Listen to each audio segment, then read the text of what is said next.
Hello everyone, welcome to Glance academy.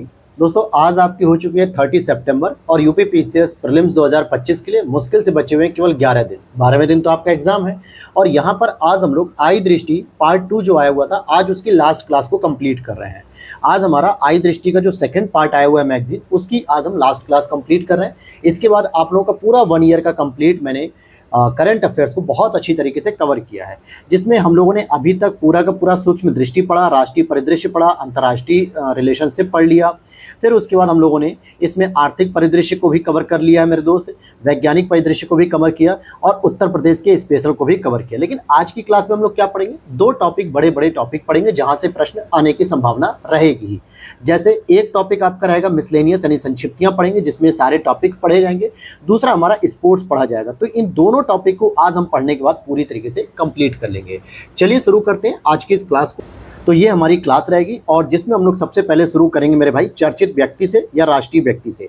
ध्यान देना, इसकी जो हाईलाइट वाली पीडीएफ है वो आपको हमारे टेलीग्राम चैनल पर मिल जाएगी। टेलीग्राम चैनल का लिंक मेरे डिस्क्रिप्शन बॉक्स में दिया हुआ है वीडियो के, या फिर ग्लैंस एकेडमी ऑफिशियल आप सर्च करेंगे टेलीग्राम पे, जिसपे 16,000 से अधिक सब्सक्राइबर है। आपको वहां जाके इसकी पोस्ट मिल जाएगी पीडीएफ की। दूसरी बात, हम लोग इसमें पूरा नहीं पढ़ेंगे, केवल वो पॉइंट पढ़ेंगे जो केवल अपडेटेड हो चुका है 15 जून के बाद से लेकर 15 सितंबर के बीच की। ये जो 3 महीने की कहानी, केवल हम वही टॉपिक पढ़ेंगे सभी जगह, ठीक है। पूरी लाइनें हम नहीं पढ़ेंगे, ध्यान देना मेरे भाई, क्योंकि ऑलरेडी मैंने इनको पढ़ा रखा है पूरा कंप्लीट 15 जून 2025 तक का करंट अफेयर्स आरओ एग्जाम से पहले, जो आपको क्लास हमारे YouTube channel Glance Academy official पर आने पर मिलेगी। यहाँ पर जब आप प्लेलिस्ट में विजिट करेंगे मेरे भाई, तो प्लेलिस्ट को ओपन करते ही आपको एक प्लेलिस्ट देखने को मिलेगी, आई दृष्टि करंट अफेयर्स 2025। और जब इसमें आप ओपन करेंगे मेरे भाई, तो यहाँ पर आप देखेंगे जो आपकी संक्षिप्तियों के लेक्चर्स हैं। यहाँ पर अगर आप देखेंगे, मैं आपको दिखाना चाहूँगा, ये देखिए यहाँ पे ये संक्षिप्तियों का लेक्चर नंबर 1 है, जो कि 2 महीने पहले ही हमने पोस्ट किया था। फिर उसके बाद लेक्चर 2, 3, 4 ये जो लेक्चर आपको देखने को मिलेंगे, second lecture, third lecture, fourth lecture, ये 2 हफ्ते पहले ही मैंने कंप्लीट किया था, क्योंकि जब 27 जुलाई को पेपर था तो उससे पहले ही हमने पूरा कंप्लीट करा दिया था, ठीक। और इसी में अपडेटेड वाला जो पार्ट 2 चल रहा है, जिसमें यहाँ पे सर पहले सूक्ष्म दृष्टि, फिर राष्ट्रीय करंट अफेयर्स को हमने कवर किया है और इस तरीके से विज्ञान प्रौद्योगिकी तक कंप्लीट हो गया। और आज हमारा लेक्चर नंबर 7 रहेगा, जिसमें मिसलेनियस और आपका स्पोर्ट्स दोनों शामिल रहेगा। तो इसीलिए इस क्लास के साथ साथ आप उसे भी कवर कर लोगे तो आपको वहां पे कंप्लीट इन्फॉर्मेशन मिल जाएगी। चलो शुरू करते हैं टॉपिक को। सबसे पहले हम लोग पढ़ेंगे चर्चित व्यक्ति, और चर्चित व्यक्ति में हम लोग पढ़ेंगे नेशनल पर्सनैलिटी को। देखो, जो इंपॉर्टेंट होगा हम उसको ही पढ़ेंगे, सारे छोटे छोटे नहीं पढ़ेंगे, क्योंकि प्रीवियस ईयर पेपर से देखने से पता चलता है कि कौन कौन से इंपॉर्टेंट चीजें वो पढ़ी जाएंगी। जैसे सबसे पहले सुप्रीम कोर्ट में 2 नए न्यायाधीशों की जो है की नियुक्ति की गई है, और इसके बाद जो हमारा अमेंडमेंट हुआ था सबसे लेटेस्ट सुप्रीम कोर्ट की संख्या को बढ़ाने के लिए, जिसमें आप देखोगे कि 1+33 का क्राइटेरिया किया गया था। यहाँ पे लिखा हुआ है 34 न्यायाधीशों का, यानी एक मुख्य न्यायाधीश रहेंगे और 33 आपके वरिष्ठ न्यायाधीश आप कह सकते हो। तो अभी तक केवल 32 लोग ही थे, लेकिन 2 और न्यायाधीशों की नियुक्ति होने के बाद 34 कंप्लीट हो गया। कहां से आए हैं ये दोनों न्यायाधीश? देखो, 29 अगस्त 2025 को पटना हाईकोर्ट के पूर्व मुख्य न्यायाधीश, जिनका नाम है विपुल मनु भाई पंचोली, और बॉम्बे हाईकोर्ट के पूर्व मुख्य न्यायाधीश, जिनका नाम है आलोक आराधे, इन दोनों लोगों को सुप्रीम कोर्ट में एक नए न्यायाधीश के रूप में शपथ ग्रहण कराया गया। शपथ ग्रहण किसने कराया? चीफ जस्टिस ऑफ इंडिया न्यायमूर्ति BR गवई ने इनको इस पद की शपथ दिलाई है। और इसके बाद ही सुप्रीम कोर्ट में भारत के मुख्य न्यायाधीश के साथ साथ न्यायाधीशों की जो कंप्लीट स्वीकृत संख्या संसद ने जो अधिनियम बना के दिया था 34, वो कंप्लीट हो गई। अब आप लोग जरा कमेंट करके बताइएगा कि जो सबसे पहले हमारी सुप्रीम कोर्ट की जो संख्या थी वो तो थी 1+7 = 8 थी, जब संविधान बनाया गया था। लेकिन लेटेस्ट अभी कौन सा अमेंडमेंट किया गया था जिसके द्वारा संख्या को 34 कर दिया गया? तो किस ईयर में हुआ था ये आप पूरी इंफॉर्मेशन आप मुझे कमेंट करके बताएंगे, क्योंकि ये आपके पॉलिटी के जीएस में भी पूछा जा सकता है। अब नेक्स्ट आपका प्रश्न आता है कि राजू रमेश और कमांडर जतिंदर पाल सिंह सेवानिवृत्त हुए, तो ये कहां से हुए, क्या इंपॉर्टेंस है? देखो, 5 से 6 अगस्त 2025 को 2 भारतीय जल यात्रियों, जिसमें वरिष्ठ वैज्ञानिक राजू रमेश थे और कमांडर जतिंदर पाल सिंह, ये सेवानिवृत्त हुए, क्योंकि इन्होंने अटलांटिक महासागर में 4025 मीटर और 5002 मीटर की गहराई तक समुद्र में सफलतापूर्वक अभियान किया। कहां पे गए थे मेरे भाई? समुद्र के अंदर गए थे। ये कितनी गहराई पे? 5000 मीटर और 4025। और कहां पर गए थे? अटलांटिक महासागर में। और ये पहली बार था कि भारत सरकार के द्वारा या भारत के द्वारा 5000 मीटर की गहराई तक समुद्र में मानव युक्त अभियान चलाया गया। इससे पहले हमारी पनडुब्बी वगैरह भले गई हो, लेकिन इतनी गहराई तक नहीं जाती थी, वो मैक्सिमम 1000 मीटर तक जाती थी, यानी 1 किलोमीटर तक, उससे ज़्यादा नीचे गहराई में नहीं जाती थी पनडुब्बी। ठीक है, आप गाजी वगैरह देख सकते हो मूवी जिसमें 75 के वॉर की शायद कहानी दी है 99 की। ठीक, तो कहने का मतलब है कि मानव युक्त ये अभियान पहली बार था जहां पे 5000 मीटर तक की समुद्र में अभियान था। और दूसरा इसका यह उद्देश्य था कि हम 2027 तक स्वदेशी रूप से जो हम विकसित कर रहे हैं पनडुब्बी मत्स्य 6000 में 3 जल यात्रियों को 6000 मीटर तक की गहराई को भेजना है।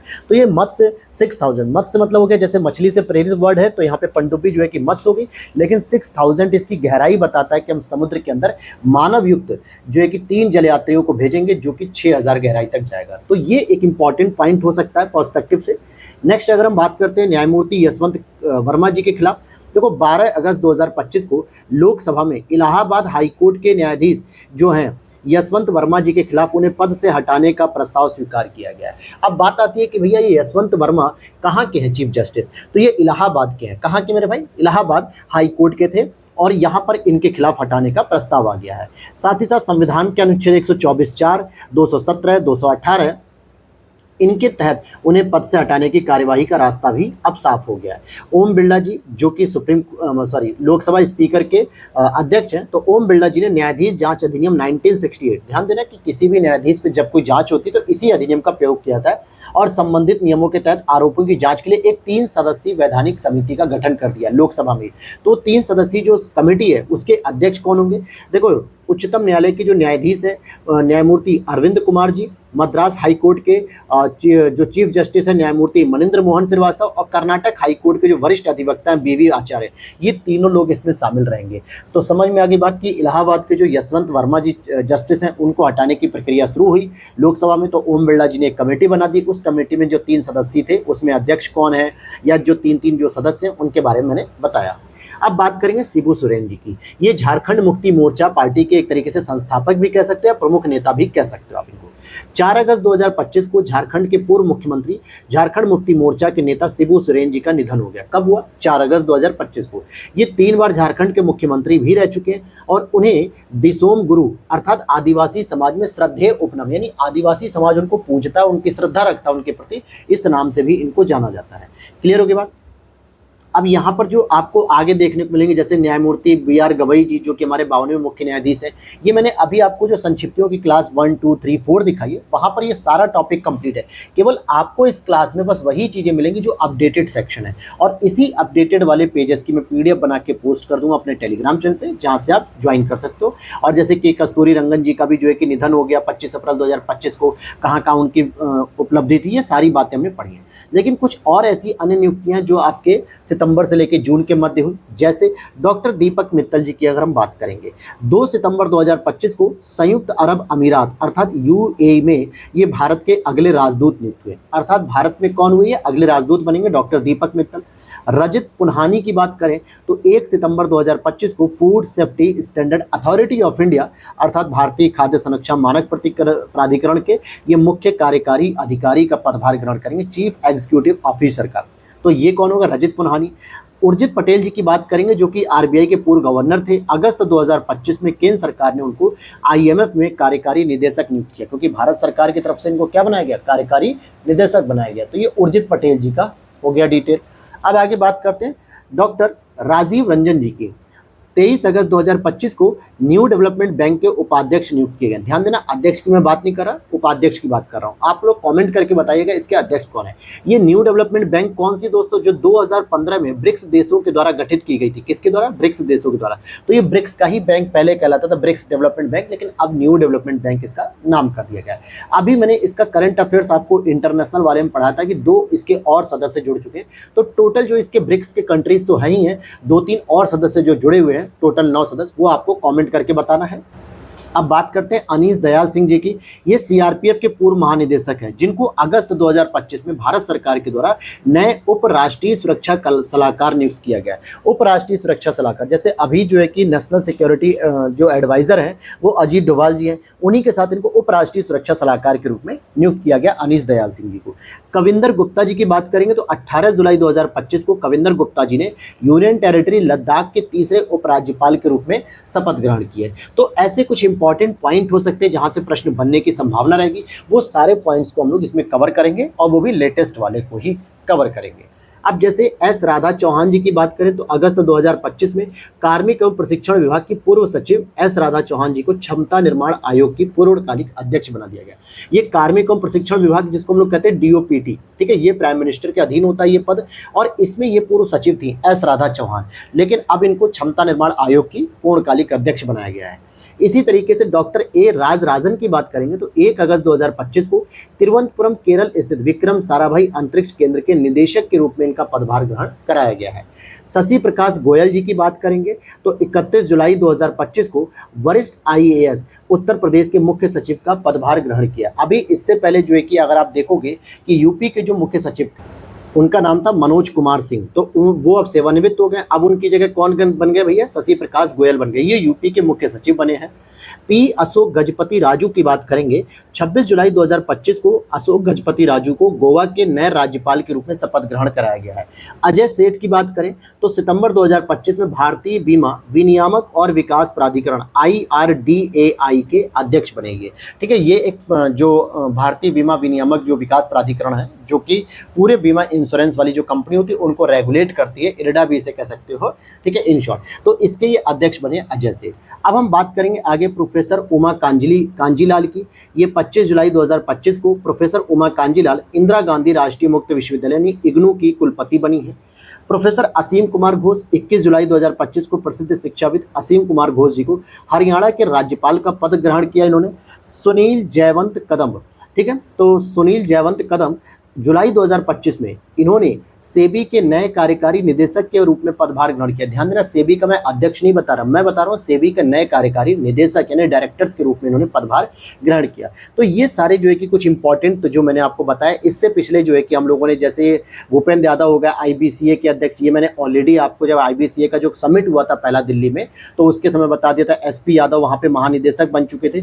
तो जो चीज़ें हम पहले ही पढ़ चुके हैं उसको यहाँ पे रिवाइज करने की जरूरत नहीं है। और यशस्वी सोलंकी हो गए या फिर जो है कि इस तरीके के जो नाम है ये पुराने हैं, जो कि 15 जून से पहले के हैं, तो ये ऑलरेडी हमने पुरानी वाली क्लास में कंप्लीट किया है। तो यहाँ तो हम लोगों ने पढ़ लिया राष्ट्रीय व्यक्ति के बारे में, नियुक्ति वगैरह। कुछ 2 व्यक्ति ऐसे मेरे को लगे जो निधन हुए जिनके, बाकी तो सब पुराने हैं। ला गणेशन जी जो कि 15 अगस्त 2025 को नागालैंड के तत्कालीन राज्यपाल थे, वहाँ उनका निधन हो गया। सत्यपाल मलिक जी जो कि 5 अगस्त 2025 को इनका निधन हो गया। बिहार में, उड़ीसा में और जम्मू कश्मीर राज्य, गोवा, मेघालय, इन सभी जगहों पर वो राज्यपाल की भूमिका निभा चुके हैं। अब आ जाते हैं कुछ और अन्य चर्चित व्यक्ति, जो कृति सेनन जी की अगर हम बात करें, जो एक्ट्रेस हैं बॉलीवुड की। 1 सितंबर 2025 को इनको लैंगिक समानता के लिए, किसके लिए? जेंडर इक्वालिटी के लिए संयुक्त राष्ट्र जनसंख्या कोष इंडिया की मानद दूत नियुक्त किया गया, यानी ऑनरी एम्बेसडर इनको कह सकते हैं, ऑनररी। तो कृति सेनन को बनाया गया भैया लैंगिक समानता के लिए जो है कि मानद दूत। शाहरुख खान जी की बात करेंगे तो इनको जोमेटो कंपनी ने अपना ब्रांड एम्बेसडर बना दिया। अच्छा, जोमेटो का जो है कि एक मैंने नया नाम भी बताया था, आप लोगों को कमेंट करके बताइएगा, मैंने पढ़ाया है उसको, ठीक है। सारा तेंदुलकर, इसी करंट अफेयर्स की क्लास में पढ़ाया, चाहे वो स्टार्टिंग में पढ़ाया हो चाहे पिछली करंट अफेयर, लेकिन पढ़ाया जरूर है। सारा तेंदुलकर को ऑस्ट्रेलिया सरकार ने अंतर्राष्ट्रीय टूरिज्म कैंपेन की भारतीय ब्रांड एम्बेसडर बनाया है। क्या कहा? सचिन तेंदुलकर की जो कि ये बेटी है, ऑस्ट्रेलिया सरकार के द्वारा अंतर्राष्ट्रीय टूरिज्म कैंपेन की भारतीय ब्रांड एम्बेसडर बनाया गया। तेगबीर सिंह की बात करें तो जून 2025 में पंजाब के 6 वर्षीय तेगबीर सिंह यूरोप की सबसे ऊंची चोटी माउंट एल्ब्रस पर चढ़ने वाले सबसे कम उम्र के पर्वतारोही बने।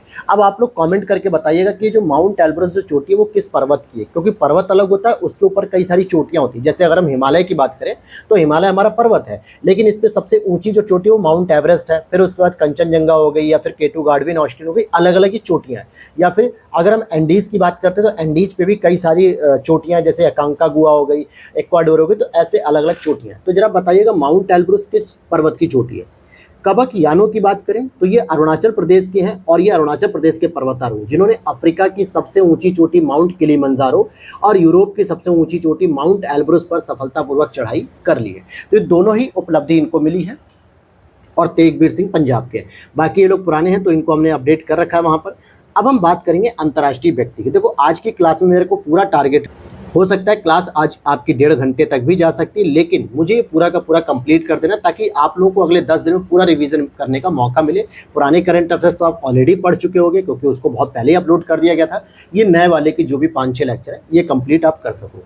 अंतर्राष्ट्रीय व्यक्ति में अगर हम बात करेंगे तो लॉर्ड स्वराज पाल की हम बात करेंगे। ये कौन है भैया लॉर्ड स्वराज पाल? देखो ये हैं तो वैसे भारतीय मूल के ब्रिटिश व्यवसायी हैं जो 21 अगस्त 2025 को इनका निधन हो गया। अब ये निधन हो गया तो क्या पढ़ना जरूरी है? दो बातें इंपॉर्टेंट है मेरे भाई, क्योंकि ये कैपारो समूह के संस्थापक अध्यक्ष है, हाउस ऑफ लॉर्ड्स के उप सभापति का पद संभालने वाले भारतीय मूल के पहले व्यक्ति, यानी अभी तक हाउस ऑफ लॉर्ड्स में कभी भी भारतीय मूल का व्यक्ति यहां तक इस पद पर नहीं पहुंचा था। ठीक है, या तो पूरी तरीके से यूरोपियन था या वो पूरी तरीके से यूके में ही पैदा हुआ व्यक्ति था, लेकिन ये पहली बार था कि लॉर्ड स्वराज पाल वहां तक पहुंचे थे।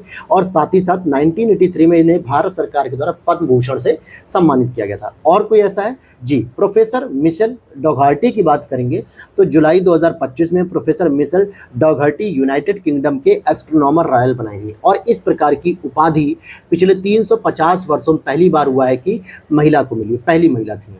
जेनिफर गिर्लिंग सिमंस की बात करें, जुलाई 2025 में जेनिफर गिर्लिंग सिमंस सूरी नाम की पहली महिला राष्ट्रपति बनी है और उन्होंने चंद्रिका प्रसाद चांद संतोखी का स्थान लिया है। तो जरा मैं इसको इम्पॉर्टेंट नहीं, वेरी इंपॉर्टेंट कहूँगा, क्योंकि इस प्रकार के जो अफ्रीकन कंट्रीज होते हैं, फिर साउथ अमेरिकन कंट्रीज होते हैं, लैटिन अमेरिका जिसे हम कहते हैं, वहाँ पे जब भी पहली बार राष्ट्रपति या प्रधानमंत्री जो बड़ा पद होता है, जब इसको पहली बार महिला होल्ड करती है तो प्रश्न अक्सर एग्जाम में बनाया जाता है। जैसे अगर मैं आपको बताऊँ तो पूछा गया था एक बार, नामीबिया के प्रेसिडेंट को पूछ लिया गया था, ठीक है, 2023 के पेपर में। इसी तरीके से कई सारे प्रश्न बनने की संभावना रहती है, तो जरा इन पे ध्यान दिया करिए, ठीक है। बाकी ये सब जो है कि ऑलरेडी हमने पुराना है टॉपिक, तो ये हम लोगों ने ऑलरेडी कवर कर रखा है। तो अंतर्राष्ट्रीय व्यक्ति में कुछ नियुक्तियां भी थी इंपॉर्टेंट, जैसे अगर आप देखोगे इंगा रुंगिनिये, ये आपके अगस्त 2025 में लिथुआनिया की प्रधानमंत्री बनती हैं। यूलिया स्विरिडेंको 17 जुलाई 2025 को यूक्रेन के प्रधानमंत्री का पदभार ग्रहण किया। हालांकि जेलेंस्की तो वहाँ के राष्ट्रपति हैं, लेकिन प्रधानमंत्री का पद भी याद रख लो।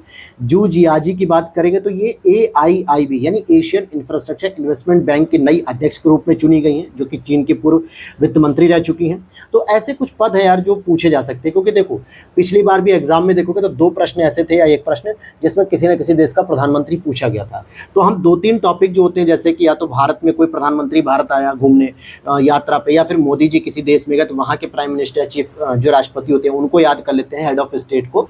बाकी 1-2 इंपॉर्टेंट। अब देखो पूरे 195 या 215 देश हैं, तो सबके तो हम हेड ऑफ स्टेट को याद नहीं कर सकते, जो जो इंपॉर्टेंट लगते हैं उसको हम लोग पढ़ लेते हैं। अब हम इसके बाद ही शुरू करने वाले मेरे भाई, अगला टॉपिक है हमारा नेशनल प्लेस। तो ये इतना जो हमने अभी तक पढ़ा, नेशनल पर्सनैलिटी, इंटरनेशनल पर्सनैलिटी, चाहे उसमें किसी की डेथ हुई, चाहे वो कहीं नई जगह पे अपॉइंट हुआ, या फिर कोई उसके बारे में चर्चा थी, तो उसको हमने पूरा कवर किया पिछले 17 मिनट की क्लास में।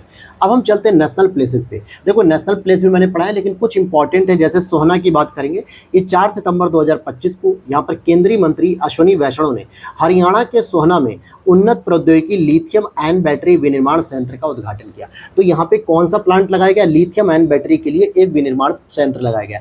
इसका उद्घाटन करते हैं हरियाणा के सोहना में। इंदौर की बात करें तो सितंबर 2025 में Indore smart city development limited और इंदौर नगर निगम को CII भारतीय हरित भवन परिषद द्वारा ग्रीन सिटी प्लैटिनम प्रमाण पत्र प्रदान किया, और इंदौर मध्य प्रदेश का पहला शहर बन गया जिसने यह प्रतिष्ठित प्रमाणन प्राप्त किया। ध्यान देना, भारत का नहीं, मध्य प्रदेश का यह पहला शहर हो गया जिसको CII, ठीक है, भारतीय प्रतिस्पर्धा आयोग, ठीक है, इसके द्वारा जो है कि प्राप्त हुआ है, भारतीय हरित भवन परिषद द्वारा ग्रीन सिटी प्लान। तो क्या होता है, इंदौर सबसे ज़्यादा साफ सफाई में हमेशा जो है कि स्वच्छता में रैंक 1 लेके आता, पिछले 7-8 सालों से लेकर आ रहा है। तो इसी चीज़ को ध्यान में रखकर इसको ये प्रमाण प्राप्त हुआ है। नोएडा की बात करें तो नोएडा भी चर्चा में रहा, क्योंकि 30 अगस्त 2025 को केंद्रीय मंत्री अश्विनी वैष्णव ने नोएडा उत्तर प्रदेश में मोबाइल उपकरणों के लिए देश के पहले टेम्पर्ड ग्लास विनिर्माण सुविधा का उद्घाटन किया है, और ऑप्टिमस इलेक्ट्रॉनिक्स द्वारा USA के कॉर्निंग इनकॉर्पोरेट के साथ साझेदारी में स्थापित किया गया। टेम्पर्ड ग्लास जैसे आप अपने मोबाइल पे लगवाते हो, एक टेम्पर्ड ग्लास होता है, या फिर अपने डिस्प्ले पे, टैबलेट पे, इन सब चीज़ों पे आप लगवाते हो। तो अभी तक क्या होता था ना कि वैसे तो बनते थे लोकल स्तर पे, जो लोकल क्वालिटी के बन जाते थे कहीं दिल्ली वगैरह मुंबई बड़ी बड़ी मार्केट में। अदरवाइज मैक्सिमम जो टेम्पर्ड ग्लास होते थे वो इम्पोर्ट किया जाते, जैसे चाइना वगैरह से किया था। जैसे मोबाइल लॉन्च हुआ इंडिया में, हफ्ते 10-20 दिन के बाद ही उसके टेम्पर्ड ग्लास आने लगते थे, इंडिया में अवेलेबल हो जाते थे। लेकिन अब क्या है कि नोएडा में ही एक टेम्पर्ड ग्लास की कंपनी लगा दी गई कि यहीं पर टेम्पर्ड ग्लास बनाए जाएंगे भारत के हर प्रोडक्ट के लिए, हर मोबाइल के लिए, ठीक है। तो ये कहाँ पे हो रहा है? नोएडा में। किश्तवाड़ की बात करें तो 14 अगस्त 2025 को जम्मू कश्मीर के किश्तवाड़ जिले के चसोती गांव में बादल फटने की घटना सामने आई थी। 60 से अधिक लोगों की मृत्यु हो गई। 17 अगस्त को कठुआ में भी बादल फटने की घटना हुई थी। तो ये दोनों इंपॉर्टेंट जिलों में किश्तवाड़ पूछ सकता है कि भैया कि अभी हाल ही में बादल फटने की घटना किश्तवाड़ जिले में हुई थी, ये किस राज्य में आता है? लद्दाख है, जम्मू कश्मीर है, हिमाचल है, उत्तराखंड है, कुछ वहीं से मिलते जुलते जो है कि ऑप्शन आएंगे, तो ऐसे पता रहना चाहिए। हैदराबाद की बात करेंगे, हालांकि टॉपिक हम लोगों ने ऑलरेडी डिटेल में अंदर पढ़ा हुआ है। 9 अगस्त 2025 को केंद्रीय मंत्री जितेंद्र सिंह जी ने हैदराबाद तेलंगाना में स्थित राष्ट्रीय पशु जैव प्रौद्योगिकी संस्थान NIAB में देश के अपनी तरह के पहले अति आधुनिक पशु स्टेम सेल बायो बैंक और पशु स्टेम सेल प्रयोगशाला का उद्घाटन किया। ये मैंने अभी आपको कल ही साइंस वाले साइड टॉपिक में मैंने आपको बताया था कि किस तरीके से जो स्टेम सेल होती है वो अविभाजित कोशिका होती है, जिससे हम शरीर के किसी भी बॉडी पार्ट को बना सकते हैं। इसे हम सामान्यतः भ्रूण कोश से ही ले सकते हैं। जब बच्चे का भ्रूण भ्रूण तैयार होना शुरू होता है तो वहीं से इसको हम ले सकते हैं, ठीक है। इसमें भी कई सारे डिवीजन होते हैं, जैसे टोटीपोटेंट होते हैं, प्लूरीपोटेंट होती है। इसमें 5 कैटेगरीज होती है जो कि हम साइंस एंड टेक की तपस्या नोट्स के अंतर्गत इसका डिस्कस करते हैं पूरा डिटेल से, जहां यूपीएससी लेवल की हम नॉलेज को शेयर करते हैं, ठीक है। तो ये तो हो गया आपका फैक्ट, ये पशु स्टेम बायो बैंक बन रहा है। स्योक गांव की बात करेंगे तो पूर्वी लद्दाख के स्योक गांव जो कि गलवान घाटी के रास्ते पर स्थित है, जो कि चाइना बॉर्डर से शेयर होता है। यहाँ पर 10 हेक्टेयर बंजर सामुदायिक भूमि को अब फलों, औषधि पौधों, लद्दाख के विविध पादप एवं जीव जंतुओं के संरक्षण के लिए एक वनस्पति उद्यान के रूप में परिवर्तित करने का कार्य प्रगति पर है। और जब ये परियोजना पूरी हो जाएगी तो इस तरीके का केंद्र शासित प्रदेश लद्दाख का ये पहला वनस्पति उद्यान होगा जो स्योक गांव में डेवलप किया जा रहा है इस तरीके से। पालघर जिले की बात करेंगे तो मुंबई में स्थित टेमा इंडिया लिमिटेड के द्वारा क्षीण भारी जल के उन्नयन हेतु उपकरणों के परीक्षण के उद्देश्य से महाराष्ट्र के पालघर जिले में देश की पहली निजी परीक्षण सुविधा शुरू की गई। कौन सी? देश की पहली निजी। इसमें क्या होगा? Nuclear power corporation of India limited NPCIL और भाभा एटॉमिक रिसर्च सेंटर के सहयोग से इसको विकसित किया जा रहा है पालघर जिले में। और हम बात करेंगे पुणे की, ठीक है। तो 4 जुलाई 2025 को केंद्रीय मंत्री अमित शाह ने पुणे महाराष्ट्र में medical college and research centre Poona life space international का भूमि पूजन शुरू किया। साथ ही साथ यहाँ पर गुजराती बंधु समाज द्वारा बनाए गए जयराज स्पोर्ट्स और कन्वेंशन सेंटर का उद्घाटन भी किया। और पुणे में स्थित नेशनल डिफेंस एकेडमी में श्रीमंत बाजीराव पेशवा प्रथम की प्रतिभा का भी अनावरण किया। किसका? श्रीमंत बाजीराव पेशवा प्रथम की प्रतिमा का भी अनावरण किया। तो ये तो थे नेशनल जो प्लेसेस थे जो हमारे इंपॉर्टेंट थे। अब इसके बाद देखोगे बारदोली है, चेन्नई है। तो जो पुरानी वाली मैंने क्लास पोस्ट की है यूट्यूब पे, मैंने बताया वहाँ पर स्टार्टिंग ही यहाँ से होती है, क्योंकि 15 जून तक का करंट अफेयर्स होता। उससे पहले 12 जून को बारदोली ही चर्चा में था, जहाँ पे हमने विकसित कृषि संकल्प अभियान शुरू किया था, ठीक है। और इस अभियान की शुरुआत वैसे 29 मई 2025 को पूरी ओडिशा से जो है कि हुई थी। तो ये पूरी चीज़ें वहाँ पर कंप्लीट की गई। अब नेशनल हमने अगर पढ़ लिया तो थोड़ा सा 1-2 प्लेसेस हम और पढ़ लेते हैं नेशनल। जैसे भोपाल की बात कर लेते हैं तो 1 सितंबर 2025 को मध्य प्रदेश के मुख्यमंत्री डॉक्टर मोहन यादव के द्वारा भोपाल में विक्रमादित्य वैदिक घड़ी और उसके मोबाइल ऐप का लोकार्पण किया है। जलालाबाद शहर की बात, देखो वैसे तो शाहजहांपुर हमारे उत्तर प्रदेश का डिस्ट्रिक्ट है जो पीलीभीत बरेली के पास ही पड़ता है, बरेली मंडल के अंतर्गत आता है। उसमें एक छोटा सा कस्बा कह सकते हो, टाउन कह सकते हो, वहाँ पे जलालाबाद नाम का, उसका नाम बदलकर परशुरामपुरी करने का मंजूरी मिल चुकी है केंद्रीय गृह मंत्रालय के द्वारा। शाहजहांपुर के जलालाबाद शहर का नाम बदल के परशुरामपुरी करने की मंजूरी मिली। धराली की बात करेंगे तो उत्तराखंड के उत्तरकाशी जिले में धराली गाँव में भारी बारिश के कारण खीरगंगा नदी में आई अचानक बाढ़ से भारी तबाही हुई। अब यहाँ पर आपको पूरी कहानी याद नहीं, बस इतना याद रख लो कि खीरगंगा नदी ये कहां पर है? उत्तराखंड के अंतर्गत है। कौन से जिले में? उत्तरकाशी जिले में। तो ऐसे जब नदियां वगैरह कुछ चर्चा में आती हैं तो यहां से भी प्रश्न बनते हैं। इंदौर की बात करें तो मई 2025 में इंदौर को आधिकारिक तौर पर भारत का पहला भिखारी मुक्त शहर घोषित किया गया। तो भैया भारत का पहला ऐसा शहर है जो भिखारियों से मुक्त हो चुका है।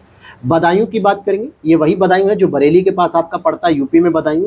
जुलाई 2025 में उत्तर प्रदेश के बदायूं में स्थित राजकीय मेडिकल कॉलेज में 75वें प्रधानमंत्री दिव्याशा केंद्र PMDK का उद्घाटन किया गया। तो भैया राजकीय मेडिकल कॉलेज में 75वें प्रधानमंत्री दिव्याशा केंद्र बदायूं में ओपन हुआ। याकतेन गांव की बात करें, जुलाई 2025 में सिक्किम के पाक्योंग जिले के याकतेन गांव को आधिकारिक रूप से भारत का पहला डिजिटल घुमंतू गांव यानी कि नोमैड विलेज के रूप में घोषित कर दिया गया। यानी यहाँ पर कोई भी व्यक्ति पर्टिकुलर नहीं रहता, उस घुमंतू चलवासी रहता है। जयपुर की बात करेंगे तो राजस्थान के रामगढ़ बांध क्षेत्र में ड्रोन के माध्यम से कृत्रिम वर्षा की गई और भारत में पहली बार है जब कृत्रिम वर्षा के लिए ड्रोन का प्रयोग किया गया। ये भारत में पहली बार हो रहा है कि कृत्रिम वर्षा के लिए हमने ड्रोन का प्रयोग किया है। अच्छा, कृत्रिम वर्षा में आपको पता है साइंस का एक प्रश्न बनता है, हमेशा मिलान करने के लिए आ जाता है, याद होगा तो सिल्वर आयोडाइड का प्रयोग किया था। किसका प्रयोग किया था मेरे भाई? सिल्वर आयोडाइड का प्रयोग किया था।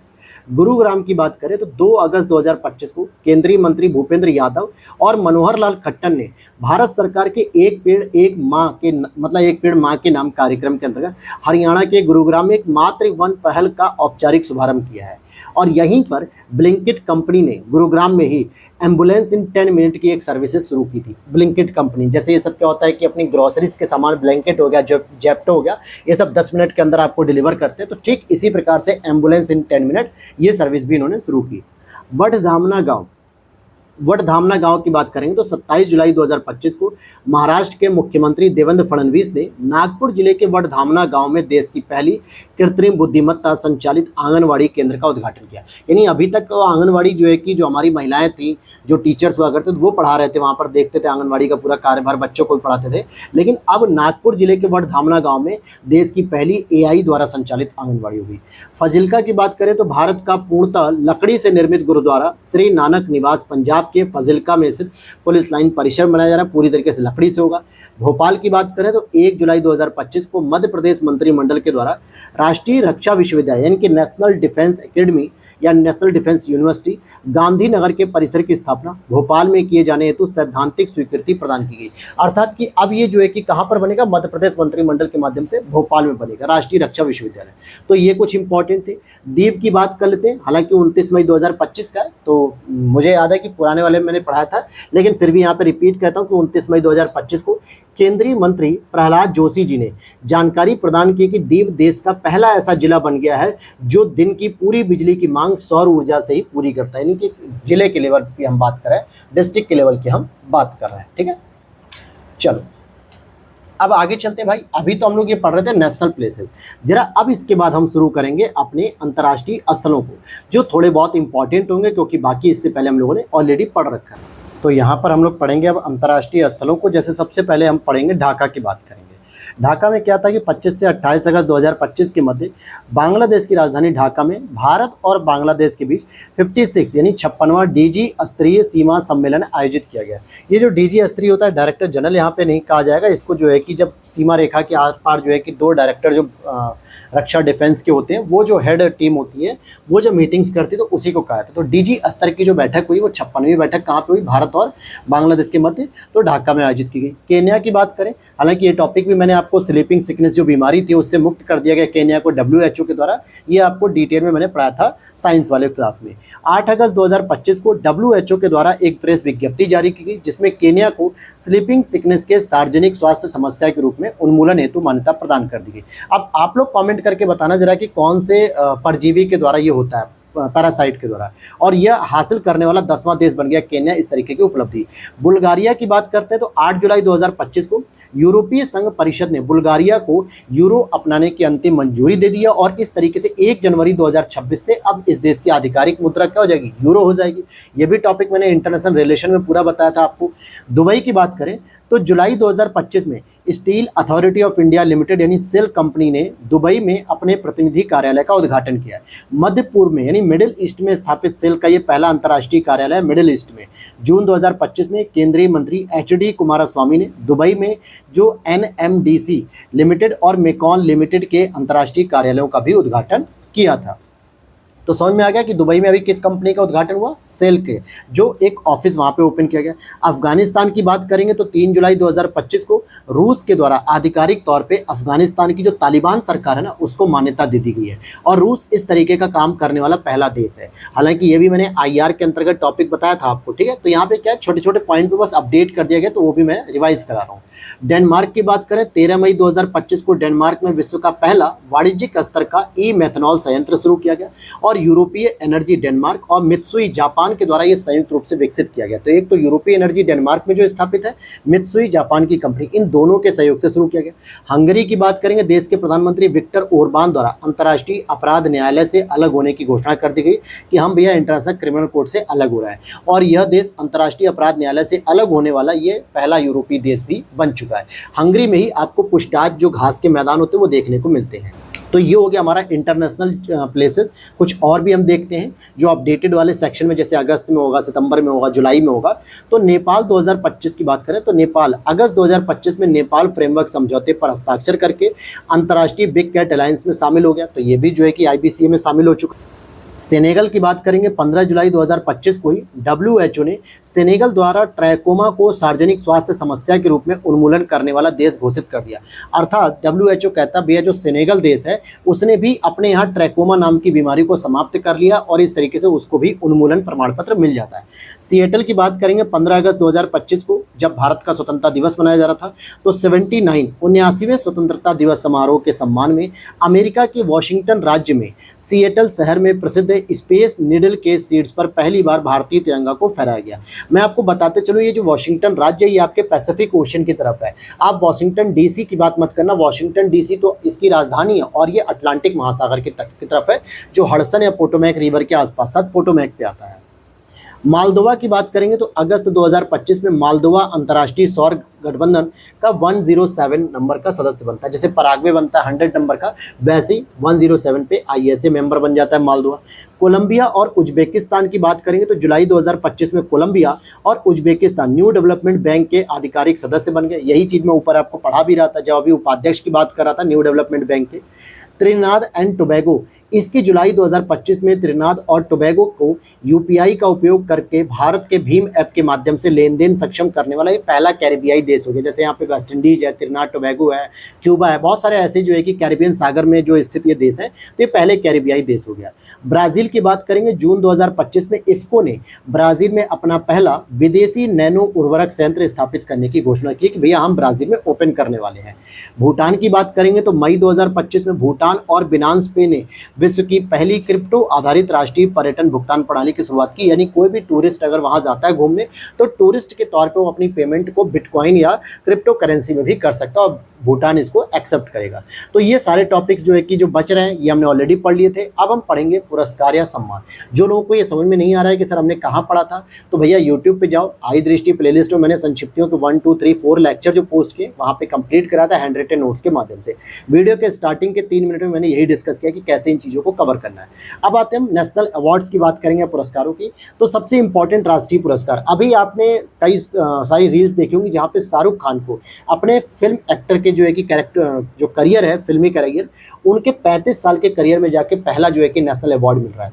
अब ध्यान देना, कई सारे आप अवार्ड सुनते होंगे, आईफा अवार्ड हो गया, ठीक है, या फिर कई सारे आईफा अवार्ड के साथ बहुत सारे अवार्ड्स होते हैं ना, तो वो सारे जो भी अवार्ड्स होते हैं वो प्राइवेट एजेंसी ऑर्गेनाइज करती है। तो वहाँ पे इजीली हो जाता है भैया कि इस कैरेक्टर को दे दो, इस एक्टर को दे दो।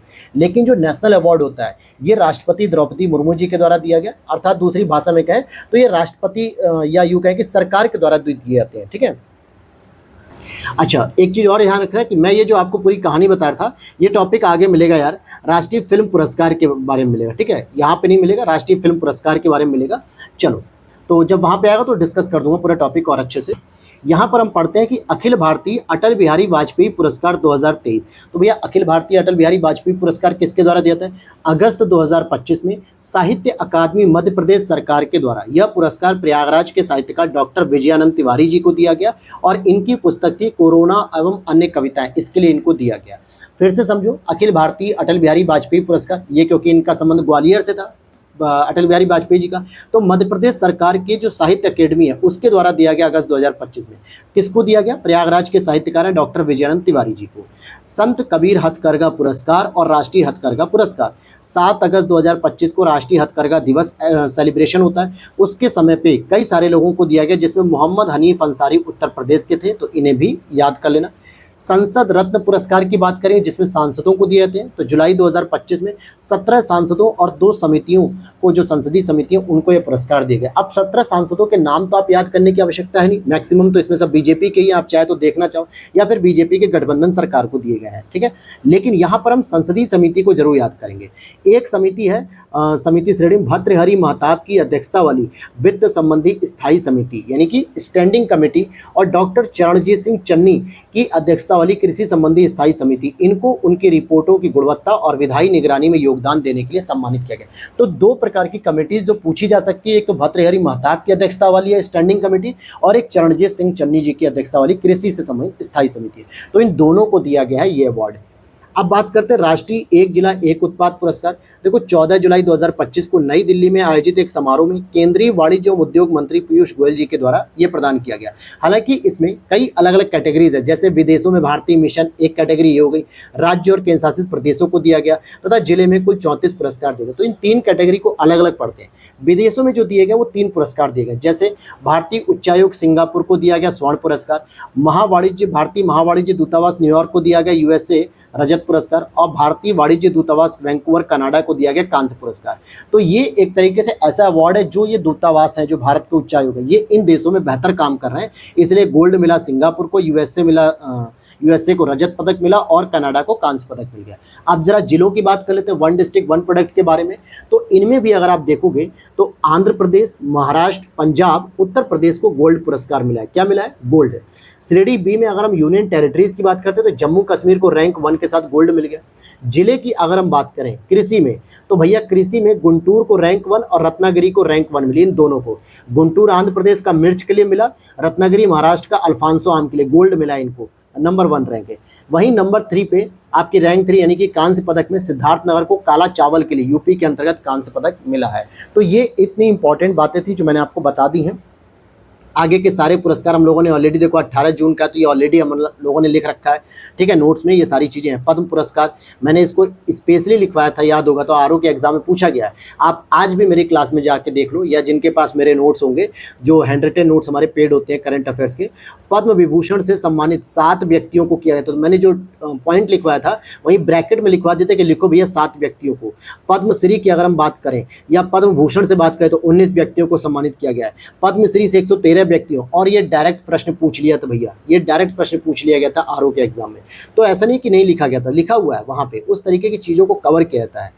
अब आ जाते हैं कुछ और भी अन्य राष्ट्रीय पुरस्कार, जैसे अभी एमएस स्वामीनाथन जी का देहांत हुआ 2023 में, आरओ की परीक्षा में पूछा था 24 में जो पेपर लीक हुआ था। तो उससे संबंधित उनको मेमोराइज करने के लिए या उनको मेमोरेबल बनाने के लिए पहला खाद्य एवं शांति के लिए एमएस स्वामीनाथन पुरस्कार देने की घोषणा हुई। और ये पहला ही पुरस्कार 7 अगस्त 2025 को यह पुरस्कार नाइजीरिया के वैज्ञानिक डॉक्टर एडेमोला एंडेले को नई दिल्ली में एमएस स्वामीनाथन शताब्दी अंतर्राष्ट्रीय सम्मेलन के दौरान प्रधानमंत्री नरेंद्र मोदी जी के द्वारा प्रदान किया गया। तो पहला खाद्य शांति मतलब कि फूड एंड पीस के लिए जो एमएस स्वामीनाथन पुरस्कार है ये दिया गया नाइजीरिया के वैज्ञानिक को।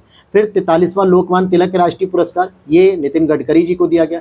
जेपी बिरला मेमोरियल पुरस्कार यह दिया गया जुलाई 2025 में इसरो के अध्यक्ष डॉक्टर वी नारायण जी को प्रदान किया गया, क्योंकि वर्तमान में यही इसके अध्यक्ष भी हैं, इनको प्रदान किया गया। और आगे चलते हैं अंतर्राष्ट्रीय पुरस्कार की बात करते हैं। देखो जितने छोड़ रहा हूँ वो तो ऑलरेडी मैंने लिखवा रखे हैं, जैसे 67वां रेमन मैग्सेसे पुरस्कार 2025 की बात करें तो 31 अगस्त 2025 को 67वां रेमन मैग्सेसे पुरस्कार की घोषणा की गई। इसमें 3 प्रकार के व्यक्ति या संगठनों को दिया गया, जैसे एक भारत की तरफ से भी रेमन मैग्सेसे पुरस्कार मिला है।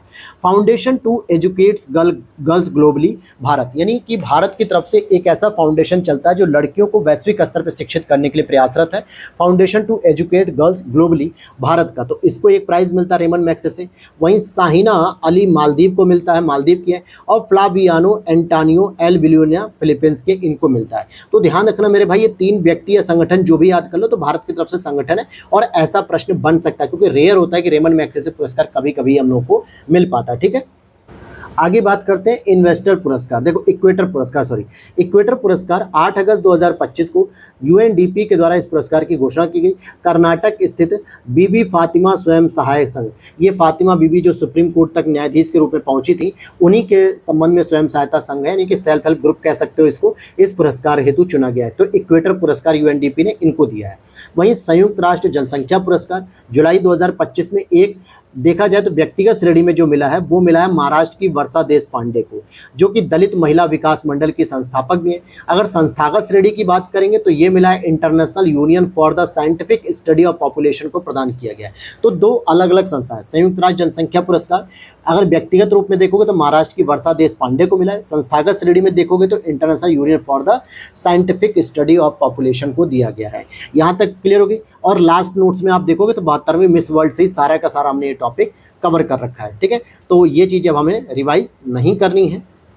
अच्छा, फिल्म पुरस्कार की बात करेंगे। मैं इसी की बात कर रहा था जो आपको बता रहा था मैं कि क्यों शाहरुख खान को इतना लेट मिला नेशनल अवार्ड वगैरह। ठीक है, 1 अगस्त 2025 को घोषित किया गया इस पुरस्कार को। और साथ ही साथ यहाँ पर देखो कि जो हमारी राष्ट्रपति द्रौपदी मुर्मू जी हैं उनके द्वारा प्रदान किया गया था।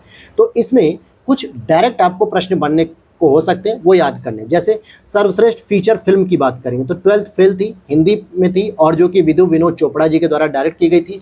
ये आपके आईएएस और आईपीएस पे आधारित, मतलब आरएएस जो बनी हुई है, आईआरएस। ठीक है, तो ओरिजिनल स्टोरी है, ट्रू अनटोल्ड स्टोरी के रूप में। फिर संपूर्ण मनोरंजन प्रदान करने वाली सर्वश्रेष्ठ लोकप्रिय फिल्म का पुरस्कार रॉकी और रानी की प्रेम कहानी के ऊपर है, जिसको करण जौहर ने डायरेक्ट किया था। ठीक, राष्ट्रीय सामाजिक और पर्यावरणीय मूल्यों को बढ़ावा देने वाली जो फिल्म है वो सैम बहादुर जी की है, जो कि मेघना गुलजार इसको डायरेक्ट कर रही थी। सैम बहादुर में ही मानेक शाह का रोल प्ले किया विकी कौशल ने, जिसमें 1971 का जो भारत पाकिस्तान युद्ध हो रहा था, जिसमें बांग्लादेश को आज़ाद कराया गया, इंदिरा गांधी जी की भूमिका थी। बहुत अच्छी मूवी थी, आप लोग जरूर देखिएगा सैम बहादुर। फिर सर्वश्रेष्ठ फिल्म निर्देशक के रूप में अगर हम बात करें, सुदीप्तो सेन, जिनकी फिल्म थी द केरला स्टोरी। और सर्वश्रेष्ठ हिंदी फिल्म की बात करें तो कटहल और जैकफ्रूट मिस्ट्री, निर्देशक यशोवर्धन मिश्रा थे। बहुत अच्छी मूवी है ये भी यार। कटहल के ऊपर जो है कि पूरी मूवी बनी हुई है। इसमें एक नेताजी है, उनके कटहल बगीचे से चोरी हो रहे हैं और उसमें जो है कि देखना है कि कौन कटहल चुरा रहा है, इसी पे मूवी बनी हुई है ये। और सर्वश्रेष्ठ बाल फिल्म, इन एक छोटी सी बच्ची है जो है कि नाल 2, जो कि करीब 8-10 साल के बीच की उम्र की है। नाल 2 में बहुत अच्छा इसने कैरेक्टर किया है और इसको दिया गया बाल कलाकार का पुरस्कार। तो सर्वश्रेष्ठ बाल फिल्म हो गया।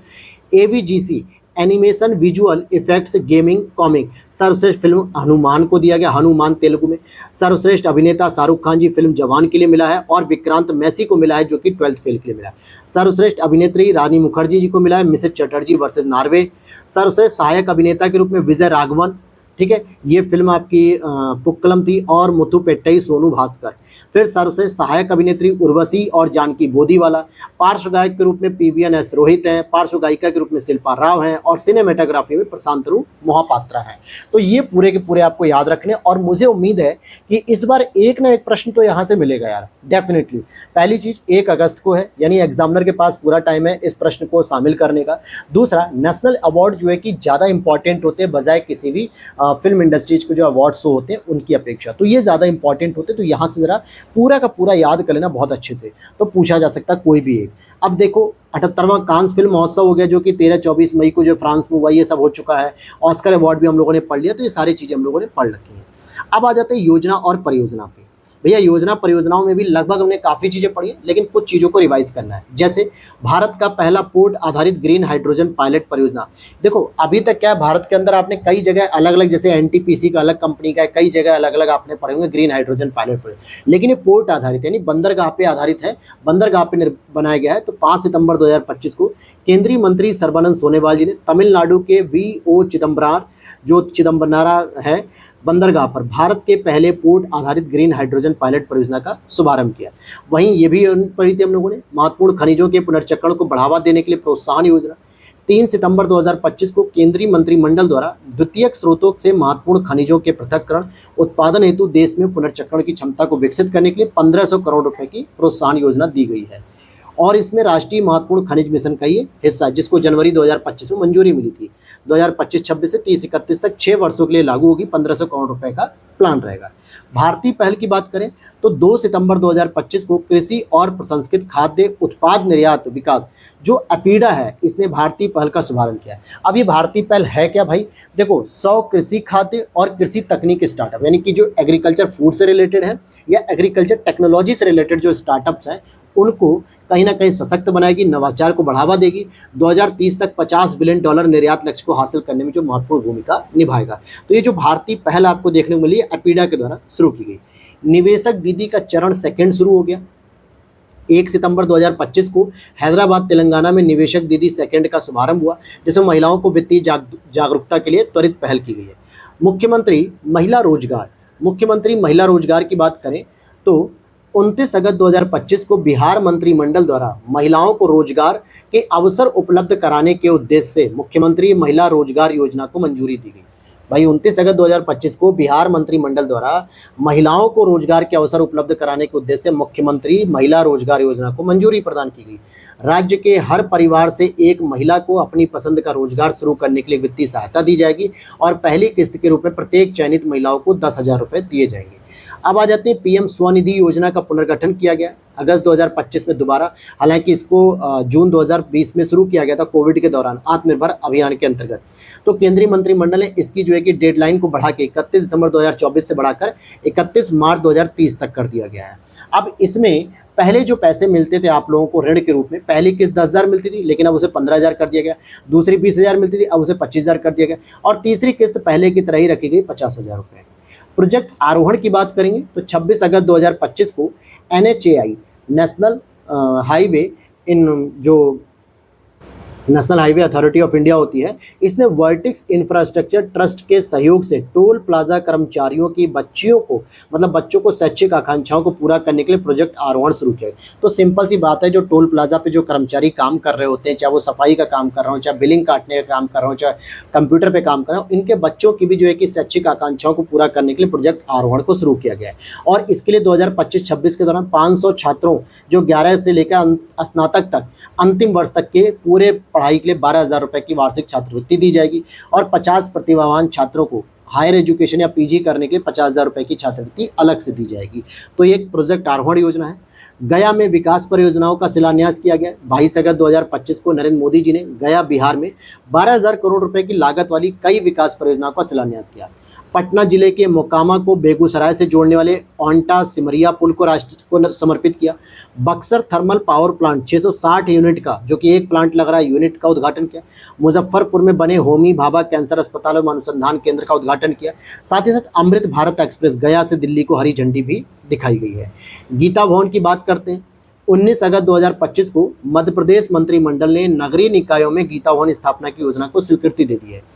इसकी अवधि 5 वर्ष रहेगी, 2025-26 से 29-30 तक। गीता भवन का निर्माण, विस्तार, संधारण, अतिरिक्त निर्माण के लिए आवश्यक आर्थिक सहायता भी राज्य का शासन देगा। उद्देश्य रहेगा भैया समाज में पठन पाठन को रुचि को जागृत करना, सर्व सुविधायुक्त वैचारिक अध्ययन केंद्र के साथ साथ साहित्यिक और सांस्कृतिक गतिविधियों को भी प्रोत्साहित किया जा सके, ये इसकी योजना रहेगी। अब आ जाते हैं पुनौरा धाम मंदिर। ठीक है, ये भैया कहाँ पर है पुनौरा धाम मंदिर, और इसके बारे में जानते हैं। 8 अगस्त 2025 को अमित शाह ने बिहार के सीतामढ़ी जिले में मां सीता की जन्मस्थली पुनौरा धाम मंदिर एवं परिसर के समग्र बृहद विकास की बृहद योजना का भूमि परिसर में पूजन किया है। तो मां सीता जो कि भगवान श्री राम की पत्नी है, ठीक है, लव कुश की माता जी हैं, तो इनके लिए जो जन्म स्थान इनका पुनौरा धाम, यहाँ पर जो है कि इसके लिए भूमि पूजन करके मंदिर का निर्माण होगा। और माँ जानकी का भव्य मंदिर 68 एकड़ से अधिक क्षेत्र में 890 करोड़ रुपए की लागत से बनाया जाएगा। अब आ जाते हैं तकनीकी शिक्षा में बहुविषयक शिक्षा एवं अनुसंधान सुधार योजना। बस आपको योजना का नाम याद रखना है। डायरेक्ट मान लो यूपीएससी की तरह यूपीपीसीएस भी बना ले कि मेरिट MERITE, ये योजना किससे संबंधित है? तो भैया multi disciplinary education and research improvement in technical education योजना को लागू करने के प्रस्ताव को मंजूरी दे दी गई। तो ये हायर एजुकेशन में जो है कि मल्टी डिसिप्लिनरी सब्जेक्ट को रिसर्च से रिलेटेड रखा गया है। फिर आगे बात करते हैं प्रधानमंत्री किसान संपदा योजना। 31 जुलाई 2025 को मंत्रिमंडल ने 15वें वित्त आयोग चक्र 2021-22 से 25-26 के दौरान चल रही केंद्रीय क्षेत्र की योजना प्रधानमंत्री किसान संपदा योजना के लिए 6,520 करोड़ रुपए की कुल परिव्यय को मंजूरी प्रदान की और 1,920 करोड़ रुपए के अतिरिक्त व्यय भी शामिल है। इसी तरीके से ज्ञान भारतम मिशन क्या है, प्राचीन पांडुलिपियां, जितने भी प्राचीन पांडुलिपियां मतलब जो हमारे साहित्यिक स्रोत हैं, वैदिक स्रोत हैं, पौराणिक स्रोत हैं, औपनिषदिक स्रोत हैं, इनके डिजिटलीकरण पर ध्यान देने के लिए ज्ञान भारतम मिशन को शुरू किया गया। और भारत भर में पूरी फैली 1 करोड़ से अधिक, कितनी है मेरे भाई, 1 करोड़ से अधिक जो है कि पांडुलिपियों का यहाँ पे संरक्षण किया जाएगा और डिजिटलीकरण किया जाएगा। ये बातें क्लियर हो गई। और आगे देखते हैं दुर्गापुर यानी पश्चिम बंगाल की बात करें तो यहाँ पर भी 18 जुलाई 2025 को नरेंद्र मोदी जी ने पश्चिम बंगाल के दुर्गापुर में 5400 करोड़ रुपए से अधिक की परियोजनाओं का शिलान्यास किया, जिसमें पश्चिम बंगाल के बांकुरा और पुरुलिया जिले में भारत पेट्रोलियम कॉर्पोरेशन लिमिटेड की सिटी गैस डिस्ट्रीब्यूशन परियोजना का शिलान्यास किया। दुर्गापुर से कोलकाता तक फैली 132 किलोमीटर लंबी दुर्गापुर हल्दिया प्राकृतिक गैस पाइपलाइन खंड को राष्ट्र को समर्पित किया है। नेक्स्ट है जनजातीय जीनोम अनुक्रमण परियोजना। जुलाई 2025 में गुजरात में जनजातीय जीनोम अनुक्रमण परियोजना शुरू करने की घोषणा की गई। इसके साथ ही गुजरात विशेष रूप से जनजातीय समुदायों पर केंद्रित जीनोम अनुक्रमण पहल शुरू करने वाला पहला भारतीय राज्य होगा। और अदिति योजना किसे समर्पित है, तो 15 जुलाई 2025 को केंद्रीय मंत्री मनोहर लाल खट्टर ने पानीपत हरियाणा में इस योजना का आधिकारिक शुभारंभ किया है। कहाँ पर किया गया, पानीपत हरियाणा में। ये एमएसएमई से संबंधित है, सूक्ष्म लघु और मध्यम उद्यमों को ऊर्जा दक्ष तकनीकी प्रदान करने हेतु विकसित और तकनीकी सहायता प्रदान करेंगे। मतलब वित्तीय सहायता और तकनीकी सहायता इनको दी जाएगी जिससे ऊर्जा दक्षता का भी बढ़ावा हो सके। और यह विद्युत मंत्रालय की पहल है जिसे ऊर्जा दक्षता ब्यूरो के द्वारा लागू किया गया। परिव्यय जो है कि इस पे 1000 करोड़ रुपए का रहेगा। V22 पहल क्या है, तो जुलाई 2025 में BRICS chamber of commerce and industry, ध्यान देना ब्रिक्स देशों की पहल है। जुलाई 2025 में BRICS chamber of commerce and industries की महिला सशक्तिकरण वर्टिकल ने महिलाओं को एआई सहित तकनीकी क्षेत्रों को सशक्त बनाने के लिए वैश्विक पहल वाइज यानी women in innovation science and entrepreneurship की शुरुआत की है। तो ये फीमेल्स को जो है कि इनोवेशन में, साइंस में, एंटरप्रेन्योरशिप में जो है कि सशक्त करने की शुरुआत की गई। V22 पहल ब्रिक्स देशों की ये पहल है। और देखते हैं इस तरीके की कोई योजना जैसे क्वाड सी, हालांकि इसको भी मैंने कवर किया हुआ है वहाँ पे। क्वाड एट सी शिप ऑब्जर्वर मिशन जून 2025 में क्वाड राष्ट्रों जैसे भारत, जापान, संयुक्त राज्य अमेरिका, ऑस्ट्रेलिया के तटरक्षकों ने हिंद महासागर या हिंद प्रशांत क्षेत्र में सहयोग बढ़ाने के लिए Quad at ship observer mission शुरू की और इसको विलमिंगटन घोषणा के तहत शुरू किया गया है। आगे देखते हैं और कोई ऐसा टॉपिक जो हमारे लिए रहेगा इंपॉर्टेंट। अब जैसे आते हैं हम ऑपरेशन और अभियान पर। ऑपरेशन और अभियान जो इंपॉर्टेंट होंगे, जैसे अगर मैं बात करूं युद्ध अभ्यास, तो ये किसके मध्य होता है, भारत और अमेरिका के मध्य होता है। अभी हाल ही में कोई आयोजित हुआ है, जी हाँ, 1 से 14 सितंबर 2025 को फोर्ट वेनराइट अलास्का यूएसके में आयोजित किया गया, यूएसए में युद्ध अभ्यास अचूक प्रहार। ये भी हम किसके साथ करते हैं, तो ये भी हम देखते हैं यहाँ पे 25 से 28 अगस्त 2025 को संयुक्त अग्नि अभ्यास अरुणाचल प्रदेश में आयोजित किया गया। भारतीय सेना की स्पीयर कोर और भारत तिब्बत सीमा पुलिस इन दोनों के द्वारा आयोजित किया गया अचूक प्रहार, जो कि भारतीय सेना के द्वारा ही था। ऑपरेशन ब्लैक फॉरेस्ट क्या है, 3 सितंबर 2025 को गृह मंत्री अमित शाह ने छत्तीसगढ़ ऑपरेशन ब्लैक फॉरेस्ट को सफलतापूर्वक अंजाम देने वाले जवानों को नई दिल्ली में सम्मानित किया। ये कुछ और नहीं बल्कि जो नक्सलवादी लोग हुआ करते थे उनको समाप्त करने के लिए यानी उनको खत्म करने के लिए ये प्रोग्राम चलाया गया। ब्राइट स्टार 2025 28 अगस्त से 10 सितंबर 2025 के मध्य बहुपक्षीय अभ्यास मिस्र में आयोजित किया गया। कहाँ पे आयोजित किया गया, मिस्र में आयोजित किया गया। इसमें मिस्र के द्वारा यूएसए के सहयोग से आयोजित एक बहुपक्षीय अभ्यास है जिसमें भारत की ओर से सशस्त्र बलों और मुख्यालय एकीकृत रक्षा स्टाफ के 700 से अधिक कर्मियों ने भाग लिया था। तो भारत ने भी पार्टिसिपेट किया मिस्र में और यूएसए ने भी जो है कि इसके सहयोग से जो है कि इसको संचालित किया। ब्राइट स्टार अभ्यास मैत्री की बात करेंगे तो अभ्यास मैत्री आपके भारत और थाईलैंड संयुक्त सैन्य अभ्यास जो कि 14वां संस्करण 1 से 14 सितंबर तक उमरोई मेघालय में आयोजित किया गया। भारत NCX अर्थात 21 जुलाई से 1 अगस्त तक राष्ट्रीय साइबर सुरक्षा अभ्यास का आयोजन किया गया। मुख्य विषय था भारतीय साइबर स्पेस की परिचालन तैयारियों को बढ़ाना। सफाई अपनाओ बीमारी भगाओ, ये जो अभियान है 1 से 31 जुलाई 2025 के मध्य अभियान आवासन और शहरी कार्य मंत्रालय के द्वारा शुरू किया गया। स्वभाव स्वच्छता संस्कार स्वच्छता यही इसकी थीम थी, आदर्श वाक्य था। एक पेड़ माँ के नाम 2.0 अभियान, ये 5 जून 2025 को यह अभियान लॉन्च किया गया और इसका टारगेट है कि 5 जून से लेकर 30 सितंबर 2025 तक हम 10 करोड़ पेड़ हमें लगाना है। पर्यावरण संरक्षण हेतु जन भागीदारी को बढ़ाना है। साथ ही साथ मैं अपनी तरफ से जोड़ना चाहूँगा कि इसमें बिहार में जो 10 लाख पेड़ काटे जा रहे हैं अडानी के लिए, उस पर भी विचार किया जाए कि भाई वो भी अगर हम इसमें शामिल कर ले 10 करोड़ पेड़ में तो शायद वो भी बच जाए, 10 लाख पेड़ों को बचाव किया जाएगा। आगे बात करते हैं अभ्यास टाइगर क्लॉ की बात करें। 26 मई से 10 जून 2025 के मध्य भारतीय वायुसेना और अमेरिकी वायुसेना के बीच संयुक्त विशेष बल अभ्यास का पहला संस्करण भारत में आयोजित किया गया। ध्यान से समझो फिर से, अभ्यास टाइगर क्लॉ की बात हो रही है, तो ये भारतीय वायुसेना है, अमेरिकी वायुसेना, यानी दोनों एयर जो बेस है, एयर जो मिलिट्री है, उनके बीच संयुक्त रूप से शुरू किया गया और ये पहला संस्करण था। फिर आगे बात करते हैं, और हम अगर कुछ इंपॉर्टेंट नहीं, जितना था वो हमने पढ़ लिया, बाकी तो सब पुराना वाला है। आयोग और समिति की बात कर लेते हैं। सरदार वल्लभ भाई पटेल और आदिवासी आइकन बिरसा मुंडा जी की 150वीं जयंती तथा अटल बिहारी वाजपेयी जी के जन्म शताब्दी मनाने के लिए एक तीन उच्च स्तरीय समिति का गठन किया गया। ठीक है, इसमें इन तीनों समितियों के अध्यक्ष नरेंद्र मोदी जी होंगे। फिर और कोई कमेटी नहीं, कोई कमेटी नहीं। सम्मेलन समारोह देख लेते हैं। 27वां सरस आजीविका मेला 2025 की बात करें तो 5 से 22 सितंबर 2025 के मध्य इसका आयोजन मेजर ध्यानचंद राष्ट्रीय स्टेडियम नई दिल्ली में हो रहा है। कहाँ पर? मेजर ध्यानचंद राष्ट्रीय स्टेडियम नई दिल्ली में। शिल्प समागम मेले की बात करें 5 से 14 सितंबर 2025 के मध्य यह मेला फ्रीडम पार्क बंगलुरु कर्नाटक में आयोजित हुआ। यह पार्क जो है कि यह मेला फ्रीडम पार्क बंगलुरु कर्नाटक में आयोजित किया गया शिल्प समागम मेला। ट्रांसजेंडर व्यक्ति के अधिकारों पर एक राष्ट्रीय सम्मेलन हुआ जो कि 4 सितंबर 2025 को इस सम्मेलन का आयोजन नई दिल्ली में किया गया। थीम था रिवैम्पिंग स्पेस रिक्लेमिंग वॉइसेस, अर्थात कि हम ऐसे लोगों के लिए जगह दें समाज में और उनकी आवाज़ को जो है कि बढ़ावा दें। हालांकि इसका आयोग नेशनल ह्यूमन राइट कमीशन के द्वारा किया जा रहा था। 22वां राष्ट्रीय पुस्तक मेला इंपॉर्टेंट हो सकता है। यह पुस्तक मेला बलरामपुर गार्डन लखनऊ में आयोजित किया गया था। 4 से 14 सितंबर राष्ट्रीय पुस्तक मेले की बात करेंगे हम। फिर आगे देखते हैं 9वां इंडिया मोबाइल कांग्रेस 2025 8 से 11 अक्टूबर 2025 के मध्य यशोभूमि कन्वेंशन सेंटर द्वारका नई दिल्ली में आयोजित होगा ये, और ये पहले से डिसाइड हो जाता है, परिवर्तन के लिए नवाचार, ये इसकी थीम रहेगी। ऑल इंडिया स्पीकर्स कॉन्फ्रेंस की बात करेंगे तो 24 से 25 अगस्त 2025 के मध्य यह सम्मेलन दिल्ली विधानसभा नई दिल्ली में आयोजित किया गया। स्वतंत्रता सेनानी वीर विट्ठल भाई पटेल जी के केंद्रीय विधानसभा के पहले निर्वाचित भारतीय स्पीकर के बनने पर 100 वर्ष जब पूरे हुए हैं तो इसका आयोजन किया गया, क्योंकि विट्ठल भाई पटेल जी स्वराजवादी पार्टियों से संबंधित थे। स्वराज पार्टी जो कि चित्तरंजन दास और मोतीलाल नेहरू जी ने बनाई थी 1923 में, तो इनकी एक सबसे बड़ी उपलब्धि थी कि 1925 में इनको जो है कि केंद्रीय असेंबली का स्पीकर बनाया गया था। इसके 100 वर्ष कंप्लीट हो रहे हैं 1925 से 2025 में, तो इसी पर आयोजित किया गया। 5वां आसियान भारत युवा शिखर सम्मेलन 27 से 31 अगस्त 2025 को गोवा में आयोजित हुआ। थीम थी युवाओं को जोड़ना, हमारे भविष्य को आकार देना। चौथा वर्ल्ड फूड इंडिया 2025 की बात करें तो 25 से 28 सितंबर 2025 में भारत मंडपम नई दिल्ली में आयोजित किया गया, और मुख्य विषय था समृद्धि के लिए प्रसंस्करण, समृद्धि के लिए प्रसंस्करण।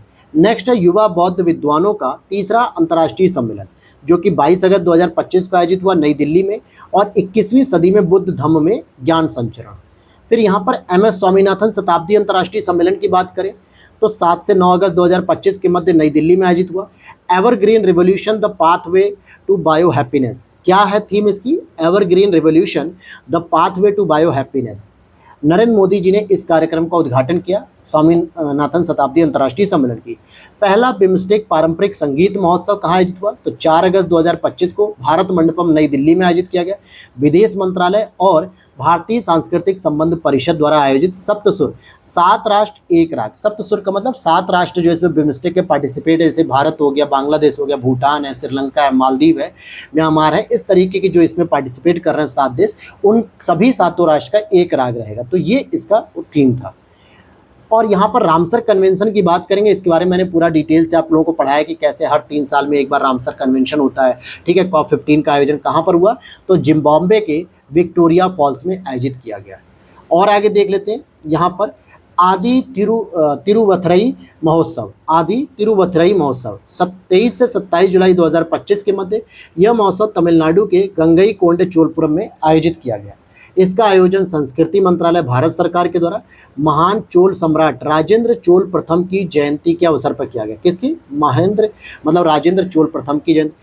राजेंद्र चोल प्रथम के दक्षिण पूर्व एशिया के समुद्री अभियान के 1000 वर्ष पूरे होने और प्रतिष्ठित गंगईकोंडा चोलपुरम मंदिर के निर्माण की शुरुआत का भी स्मरण कराता है। तो ये उनकी याद में शुरू किया गया यह महोत्सव तमिलनाडु में। क्लियर हो गई मेरी बात भाई?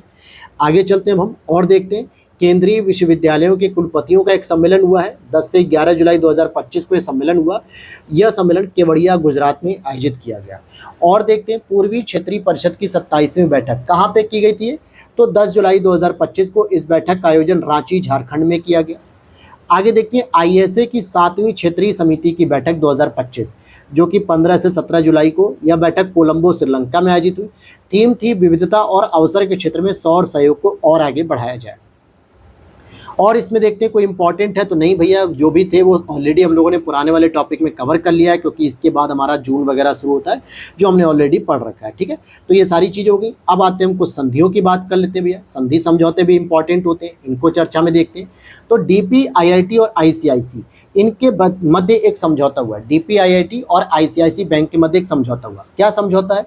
4 सितंबर 2025 को देश भर में स्टार्टअप और नव प्रवर्तकों को सहायता प्रदान करने के लिए एक समझौता ज्ञापन हुआ, जिसमें ICIC बैंक एक स्टार्टअप एंगेजमेंट कार्यक्रम डिजाइन और उसकी शुरुआत करेगा। लेकिन ये समझौता किसके मध्य हुआ है? DP, IIT और ICIC के मध्य हुआ है। आगे बात करते हैं सनस्योर एनर्जी और NVVN के मध्य समझौता। तो अगस्त 2025 में सनस्योर एनर्जी ने NTPC विद्युत व्यापार निगम लिमिटेड NVVN के साथ एक ऐतिहासिक अनुबंध किया है। NVVN यानी कि NTPC हो गया, और यहाँ से जो कि व्यापार निगम लिमिटेड कह सकते हो।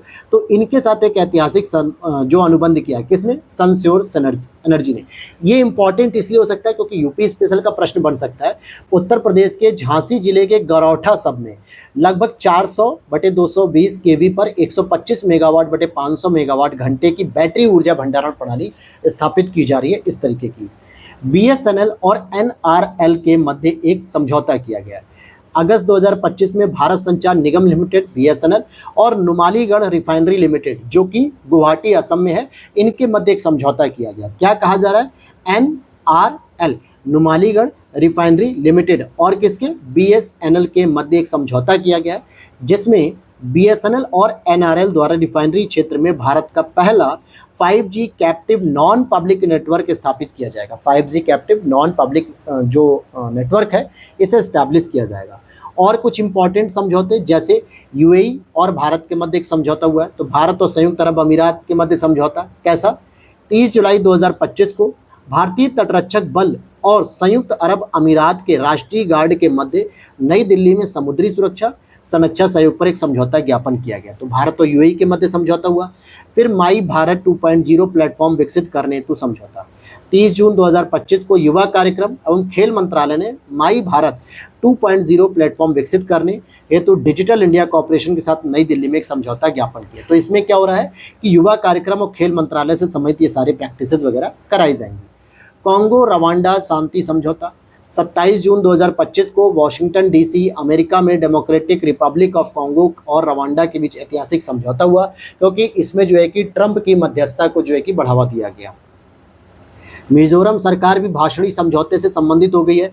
18 जून 2025 को बहुभाषी शासन को बढ़ावा देने और मिजो समुदाय को भाषा प्रौद्योगिकी के माध्यम से सशक्त बनाने के लिए मिजोरम सरकार और डिजिटल इंडिया भाषणी डिवीजन के मध्य एक समझौता ज्ञापन हुआ है। हालांकि मैं बता दूं, इसमें सबसे पहला जो नॉर्थ ईस्ट का राज्य शामिल हुआ था वो था त्रिपुरा, जो कि 8वां राज्य था पूरे भारत का, और त्रिपुरा नॉर्थ ईस्ट का पहला राज्य था जो इस भाषणी मिशन के साथ समझौता करके संचालित करता है अपने यहाँ की भाषा को, क्योंकि जो भाषणी प्रोग्राम है वो AI के बेस पर जो है कि मशीन लर्निंग है, जो कि कन्वर्टर करता है, लैंग्वेज कन्वर्टर या भाषा का अनुवादक है।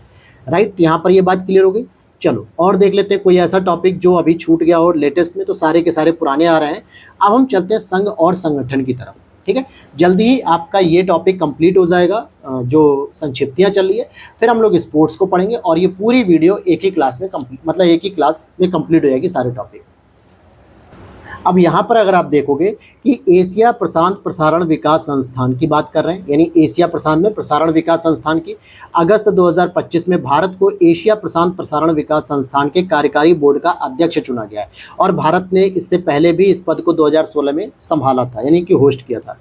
केरल स्टेट फाइनेंशियल इंटरप्राइजेस की बात करें, KSFE, Kerala state financial enterprises ने 1 लाख करोड़ रुपए का टर्नओवर पार करने वाली भारत की पहली विविध गैर बैंकिंग कंपनी बनी है, अर्थात कि NBFC non banking finance company बनी है जो 1 लाख करोड़ रुपए की जो है कि टर्नओवर को पार कर चुकी है। Kerala state financial enterprises.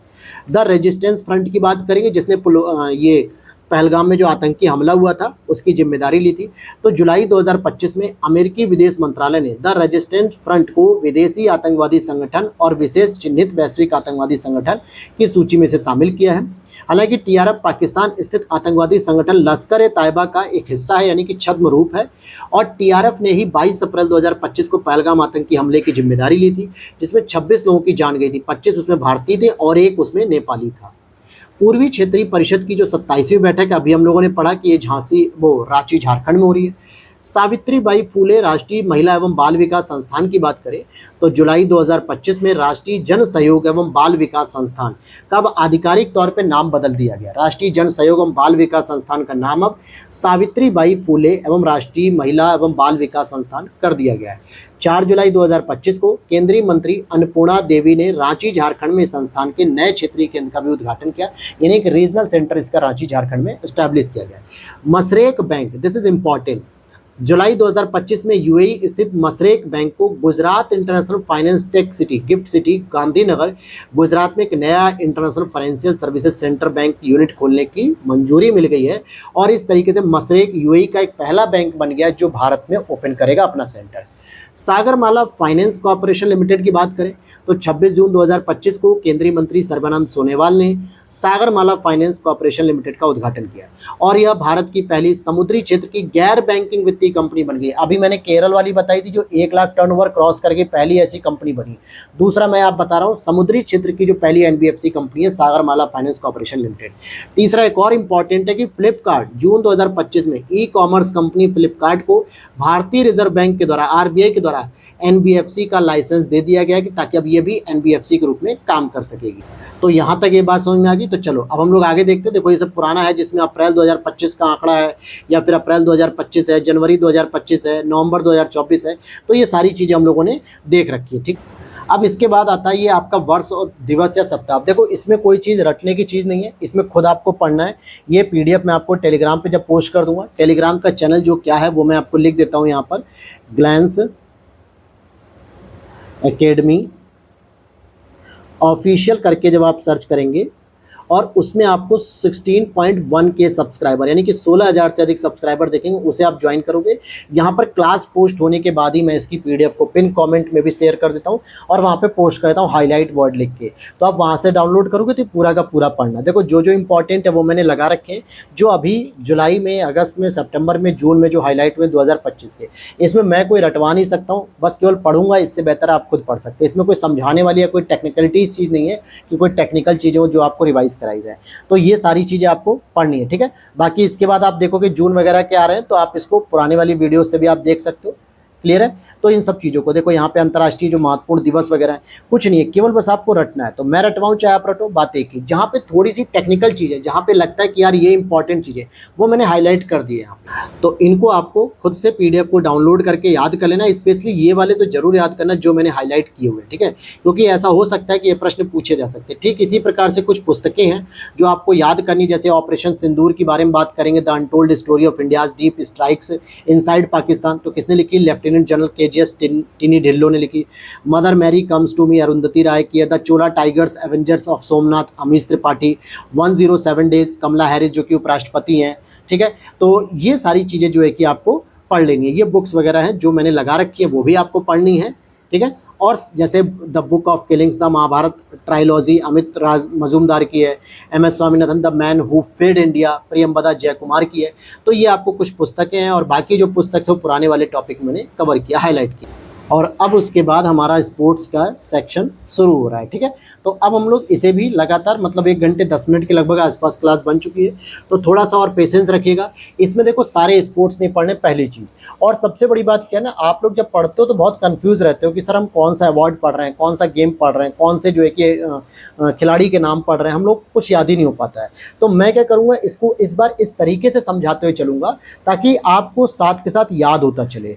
उसके पीछे रीज़न क्या है कि पहले आप आपके दिमाग में फ्रेमिंग करनी होगी कि भाई हम स्पोर्ट्स में कौन से स्पोर्ट्स को पढ़ रहे हैं, उसमें कितनी कैटेगरी लेवल है, कितने कैटेगरी के बाद कौन कौन से अवार्ड्स होते हैं, कौन कौन से जो है कि मैच होते हैं, उन सभी चीज़ों को हम ध्यान से समझते हुए चलेंगे ताकि आपके दिमाग में फ्रेमिंग चलती रहे कि हाँ हमने ये स्पोर्ट्स पढ़ लिया, क्रिकेट पढ़ लिया, हॉकी पढ़ लिया, फुटबॉल पढ़ लिया, टेनिस पढ़ लिया, शतरंज पढ़ लिया, पूरा क्लियर विजुअल रहेगा आपके दिमाग में और आप आराम से सारी चीज़ों को कवर कर लोगे। वीडियो के लास्ट तक बने रहना, हो सकता है 1.5 घंटे से पौने 2 घंटे की क्लास रहेगी, लेकिन चीज़ें पूरी तैयार हो जाएंगी आज की क्लास में। तो अब शुरू करते हैं हम लोग स्पोर्ट्स को। तो सबसे पहले आप लोग यहाँ पर देखोगे कि देखो जो ग्रैंड स्लैम टूर्नामेंट होते हैं हम लोग हर बार ही उसे पढ़ते हैं, लेकिन बहुत रेयर होता है कि वहाँ से प्रश्न आता है, लेकिन फिर भी पढ़ना होता है क्योंकि ये क्या होता है ना, जो लॉन टेनिस होता है, देखो एक टेबल टेनिस होता है, एक लॉन टेनिस होता है। तो लॉन टेनिस का सबसे इम्पॉर्टेंट माना जाता है ये वाला जो खेल होता है। तो सबसे इम्पॉर्टेंट क्या हम समझेंगे भैया, लॉन टेनिस के बारे में हम बात कर रहे हैं। इसके जो है कि 4 आपके होते हैं ओपन टेनिस जो होते हैं, मतलब कि ग्रैंड स्लैम होते हैं, जिसका एक शॉर्ट ट्रैक होता है जो क्रम वाइज होता है। अगर आप देखोगे ऑफ वी यू का मतलब क्या होता है, अ से हो जाएगा, यानी सॉरी मैं इसको यहाँ पे इस तरीके से लिख देता हूँ ताकि अगर आपसे अगर कभी क्रम भी पूछ ले तो आपको पता रहे। ऑस्ट्रेलियन ओपन हो जाएगा, फ्रेंच ओपन हो जाएगा, विंबलडन ओपन हो जाएगा, यूएस ओपन हो जाएगा, ये इसके क्रम होते हैं। अब यहाँ पर हम पढ़ेंगे 2025 तक के पूरे कंप्लीट हो चुके हैं। देखो जनवरी से शुरू होके ये अगस्त सितंबर तक कंप्लीट हो जाते हैं पूरे के पूरे ओपन। तो यहाँ पर हम पढ़ेंगे ऑस्ट्रेलियन ओपन। इसमें पुरुष एकल जो विजेता है वो है जैनिक सिनर, इटली के रहने वाले हैं, और महिला एकल जो विजेता है वो है मैडिसन कीज जो यूएसए की रहने वाली है। फिर सेकंड हम बात करेंगे फ्रेंच ओपन की। तो पुरुष एकल विजेता में आपके कार्लोस अल्कराज स्पेन के हैं, ये विजेता होते हैं, और महिला एकल में कोको गॉफ ये यूएसए की विजेता होगी। ये फ्रेंच ओपन हो गया। अब आपको स्पेशली ये दोनों याद होने चाहिए, अगर एग्जामिनर के पॉइंट ऑफ व्यू से देखें तो लेटेस्ट के 2 जरूर याद होने चाहिए। पेपर आपका अक्टूबर में है तो जुलाई से लेके अगस्त तक का, मतलब जून जुलाई अगस्त सितंबर तक का जो करंट होता है वो इंपॉर्टेंट हो जाता है आपको स्पेशली। तो विंबलडन 2025 जो कि जैनिक सिनर ने फिर जीता है, इटली के, इन्होंने आपका ऑस्ट्रेलियन भी जीता था और साथ ही साथ विंबलडन भी जीता इन्होंने। इसी तरीके से अगर आप यूएस ओपन की बात करोगे तो कार्लोस अल्कराज ने ये भी जीता और फ्रेंच ओपन भी जीता। तो अल्टरनेट अगर देखोगे 2 जीत लेते हैं, ऑस्ट्रेलियन और विंबलडन जैनिक सिनर इटली के, बाकी यूएस ओपन और फ्रेंच ओपन दोनों कार्लोस अल्कराज जीतते हैं। राइट यहाँ पर मेरे भाई। अब अगर हम बात करते हैं कि महिला में, तो यहाँ पर देखोगे विंबलडन जीतती है ईगा स्विटेक पोलैंड की और एरिना सैबलांका बेलारूस की है। अब इसी तरीके से महिला युगल की बात करें तो आपके ऑस्ट्रेलियन ओपन में कैटरीना आती है और टेलर आती है। इन शॉर्ट नेम आप याद कर लो। इसी तरीके से आप देखोगे फ्रेंच ओपन में सारा एरानी आती है और जैस्मिन आती है। विंबलडन में अगर आप देखोगे वेरोनिका आती है, एलिस आती है, और यूएस में आती है एब्रेला और एरिन राउटलिफ। तो ये 4 पॉइंट हो गए जो इंपॉर्टेंट रूप से आपको याद करना है। पूछने कुछ भी पूछ सकता है एग्जामिनर, लेकिन भारत का अगर कोई इंपॉर्टेंट खिलाड़ी होता है जो मिश्रित वाले में या किसी में, तो मैं आपको जरूर वो भी बता देता, लेकिन यहाँ पे ऐसा कुछ नहीं है। तो आपको जो मैंने बता दिया एटलीस्ट वो जरूर याद रखें। अब आगे देखते हैं इसके बाद। अब देखिए शुरू होता है भैया ओलंपिक गेम। देखो ओलंपिक गेम 2025 में तो हुआ नहीं था, 2024 में हुआ था, और ये हर 4 साल पे होते हैं। तो यहाँ से प्रश्न फिर से बन सकता है, ऐसा तो है नहीं कि नहीं बनेगा। तो भैया एक एक करके पढ़ेंगे। 17वें ग्रीष्मकालीन पैरालंपिक। पैरालंपिक का मतलब होता है जो शरीर से दिव्यांग होते हैं, जैसे किसी के आँख, कान या फिर नाक हो गया, पैर, हाथ, कुछ भी जो है कि कोई डिफेक्ट होता है बॉडी पार्ट, तो उसे दिव्यांग व्यक्ति कहा जाता है। तो 17वें ग्रीष्मकालीन पैरालंपिक खेलों का आयोजन 28 अगस्त से लेकर 8 सितंबर 2024 के मध्य में हुआ था पेरिस, फ्रांस में। कहाँ पे हुआ था? पेरिस में हुआ था, फ्रांस कह सकते हो। इसका शुभंकर था आपका द फ्रीज।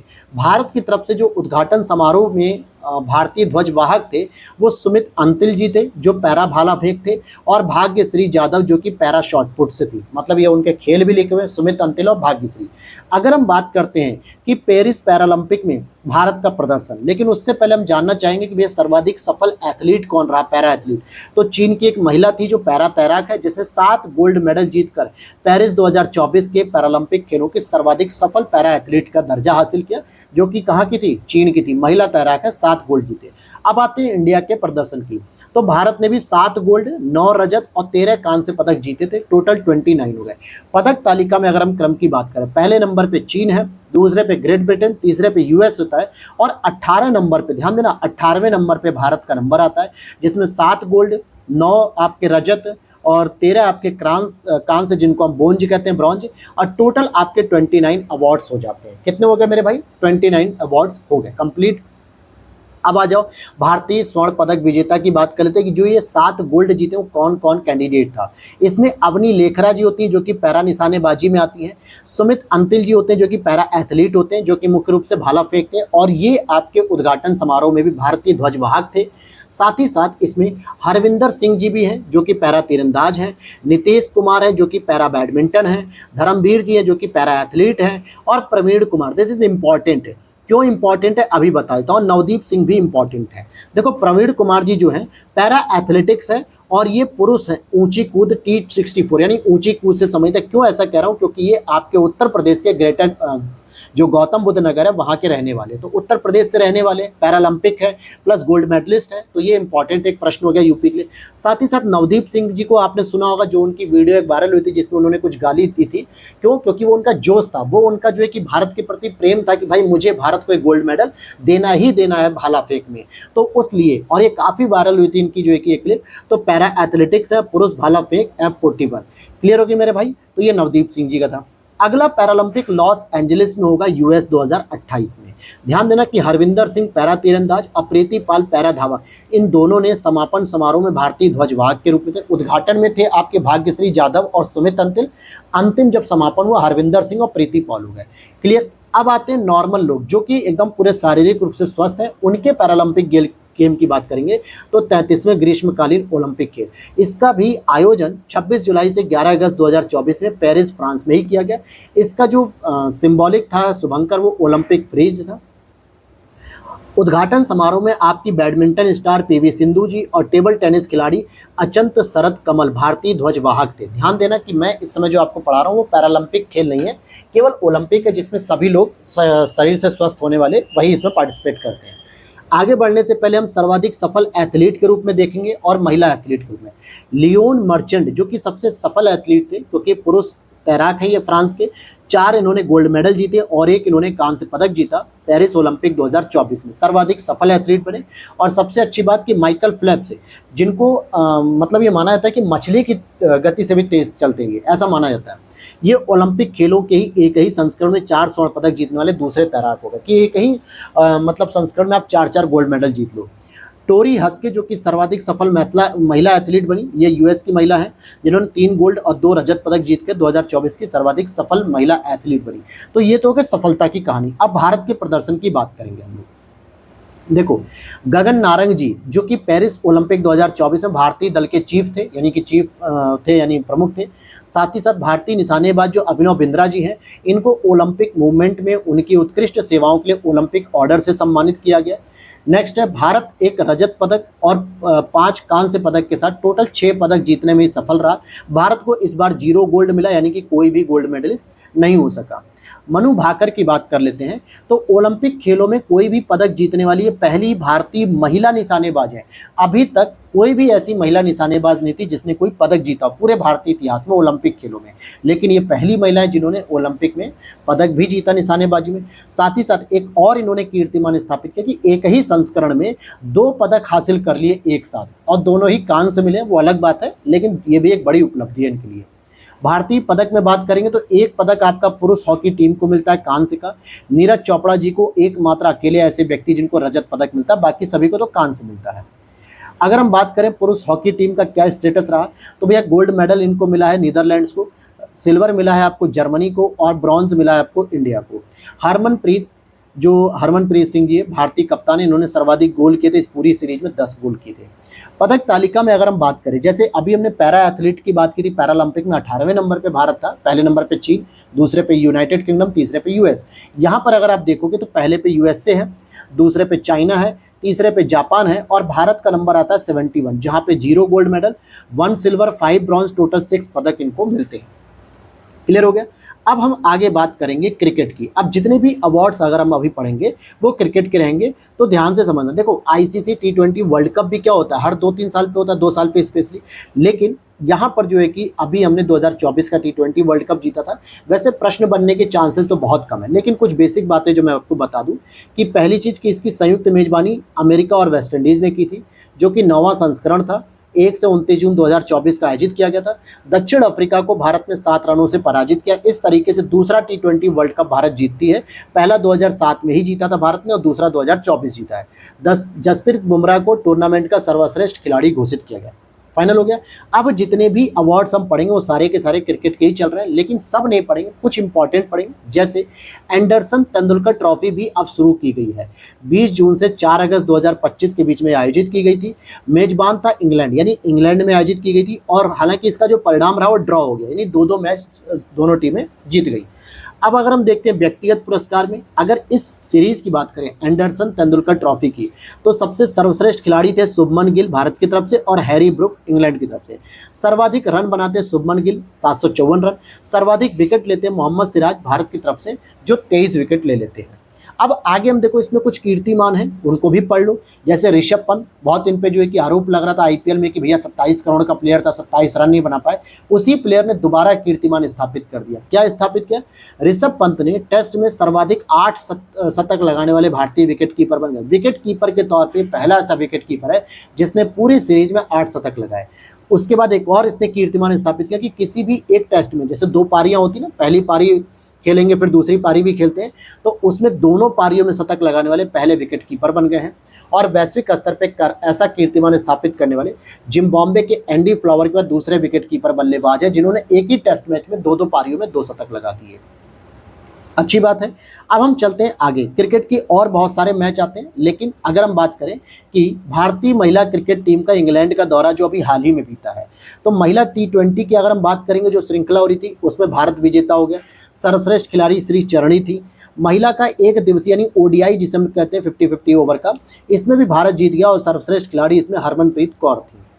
और आगे बढ़ते हैं, अगर हम देखें, अब देखो बहुत सारे मैच होंगे जिसको हमने छोड़ रखा है, लेकिन कुछ इंपॉर्टेंट है उनको कवर करेंगे। जैसे आईपीएल की सीरीज अभी हुई, 18वीं आईपीएल सीरीज थी, 22 मार्च से लेकर 3 जून 2025 तक चली। टोटल 10 टीमें इसमें खेल रही थी और प्रायोजक कौन था? टाटा ग्रुप इसका स्पॉन्सर था। मैच का जो फाइनल हुआ था वो नरेंद्र मोदी स्टेडियम, जिसको मोन्टाना स्टेडियम पहले कहा जाता था, किसके बीच में हुआ? तो किंग्स 11 पंजाब वर्सेस RCB यानी रॉयल चैलेंजर्स बेंगलुरु। और ये पहली बार था कि 18 सालों में पहली बार RCB को ये खिताब जीतने को मिला। RCB बेंगलुरु। पुरस्कार के रूप में सर्वाधिक मूल्यवान खिलाड़ी हुए सूर्य कुमार यादव मुंबई इंडियंस से। ऑरेंज कैप मिली जो सर्वाधिक रन बनाते हैं साई सुदर्शन गुजरात टाइटंस की तरफ से। पर्पल कैप जिनको सर्वाधिक विकेट मिलते हैं प्रसिद्ध कृष्णा, ये भी गुजरात टाइटंस की तरफ से थे। इससे ज़्यादा और कुछ जानने की जरूरत नहीं है, बिल्कुल ठीक है। और हम क्रिकेट में क्या क्या पढ़ेंगे? तो क्रिकेट में एक हम लोगों ने अभी IPL पढ़ा, तो एक WPL भी पढ़ लें। विमेन प्रीमियर लीग भी शुरू हो चुकी है, तो इसको भी पढ़ लेते हैं। इसमें भी 14 फरवरी से 15 मार्च के बीच में हुआ। 5 टीमें थी। कहाँ पे हुआ? ये ब्रेब्रॉन स्टेडियम में जो है कि फाइनल मैच खेला गया मुंबई में। विजेता आपकी मुंबई इंडियंस रहती है, पहला दूसरा खिताब है इसका। वो विजेता दिल्ली कैपिटल्स होती है। पुरस्कार के तौर पे देखें तो मूल्यवान खिलाड़ी नतीला सीवर ब्रंट है। सर्वाधिक run orange cap Natalie Sciver Brunt. और पर्पल कैप की बात करें तो अमीलिया केर मुंबई इंडियंस से। तो तीनों ही अवार्ड आप देखोगे मुंबई इंडियंस के पास चलेगा वो विमेन प्रीमियर लीग में। और देखो अब क्या होता है, आप लोग क्या करते हो ना, सारा का सारा पढ़ने की कोशिश करते हो। पहली चीज ध्यान रखो कि क्रिकेट पर ज्यादा एग्जामिनर का फोकस नहीं होता है, क्योंकि उसको पता है कि इंडिया में सबसे ज्यादा एक ही चीज तो होती है, वो होती है क्रिकेट। और क्रिकेट के पीछे लोग दीवाने हैं, तो भैया क्रिकेट को आप कहीं से भी पूछो कोई ना कोई कर लेगा। तो थोड़ा सा टफ बनाने के चक्कर में लोग अलग अलग खेलों को पूछते हैं। जैसे अभी डी गुकेश के बारे में पूछा गया, शतरंज से संबंधित है। इससे पहले एशियाई खेलों के बारे में पूछा गया। क्रिकेट के बहुत रेयर पूछे जाते हैं। अब आगे बात करते हैं हम लोग, थोड़ा सा यहाँ पर देख लेते हैं कि अंडर 19 महिला T20 वर्ल्ड कप की बात करेंगे। अभी हम लोगों ने सीनियर टीम की T20 वर्ल्ड कप देखा। अंडर 19 का 18 जनवरी 2025 से 2 फरवरी 2025 तक चलता है ये मैच। मेजबान होता है मलेशिया। यहाँ पर चैंपियन हो जाता है भारत अंडर 19 में, और उप विजेता हो जाता है दक्षिण अफ्रीका। सेम वही खेल हुआ जो हमारी टीम ने किया था इंडिया ट्रॉफी में। अब ICC की एक चैंपियन ट्रॉफी भी होती है। अभी जो चल रहा था वो एशिया कप चल रहा था। ICC की एक चैंपियन ट्रॉफी होती है जो 19 फरवरी से 9 मार्च 2025 तक हुआ। मेजबान इसमें पाकिस्तान और UAE था। ये पहली बार अवसर था कि पाकिस्तान इतने बड़े मैच का प्रायोजक था। हालांकि सुरक्षा कारणों से भारत के सभी मैच UAE में खेले गए थे, कोई भी मैच हमने पाकिस्तान में नहीं खेला। चैंपियन इसमें भारत रहा तीसरी बार, जैसे 2002, 2013, 2025 में भारत इसका चैंपियन हो गया। उप विजेता के तौर पर न्यूजीलैंड की टीम रही। पुरस्कार की बात करेंगे अगर हम चैंपियन ट्रॉफी में, तो सर्वश्रेष्ठ खिलाड़ी आपका रचिन रविंद्र जो कि न्यूजीलैंड के थे। सर्वश्रेष्ठ फाइनल मैच का खिलाड़ी रोहित शर्मा थे। सर्वाधिक रन रचिन रविंद्र ने बनाए थे और सर्वाधिक विकेट मैट हेनरी जो कि न्यूजीलैंड के खिलाड़ी थे। तो इसके लिए तो इतना काफ़ी है।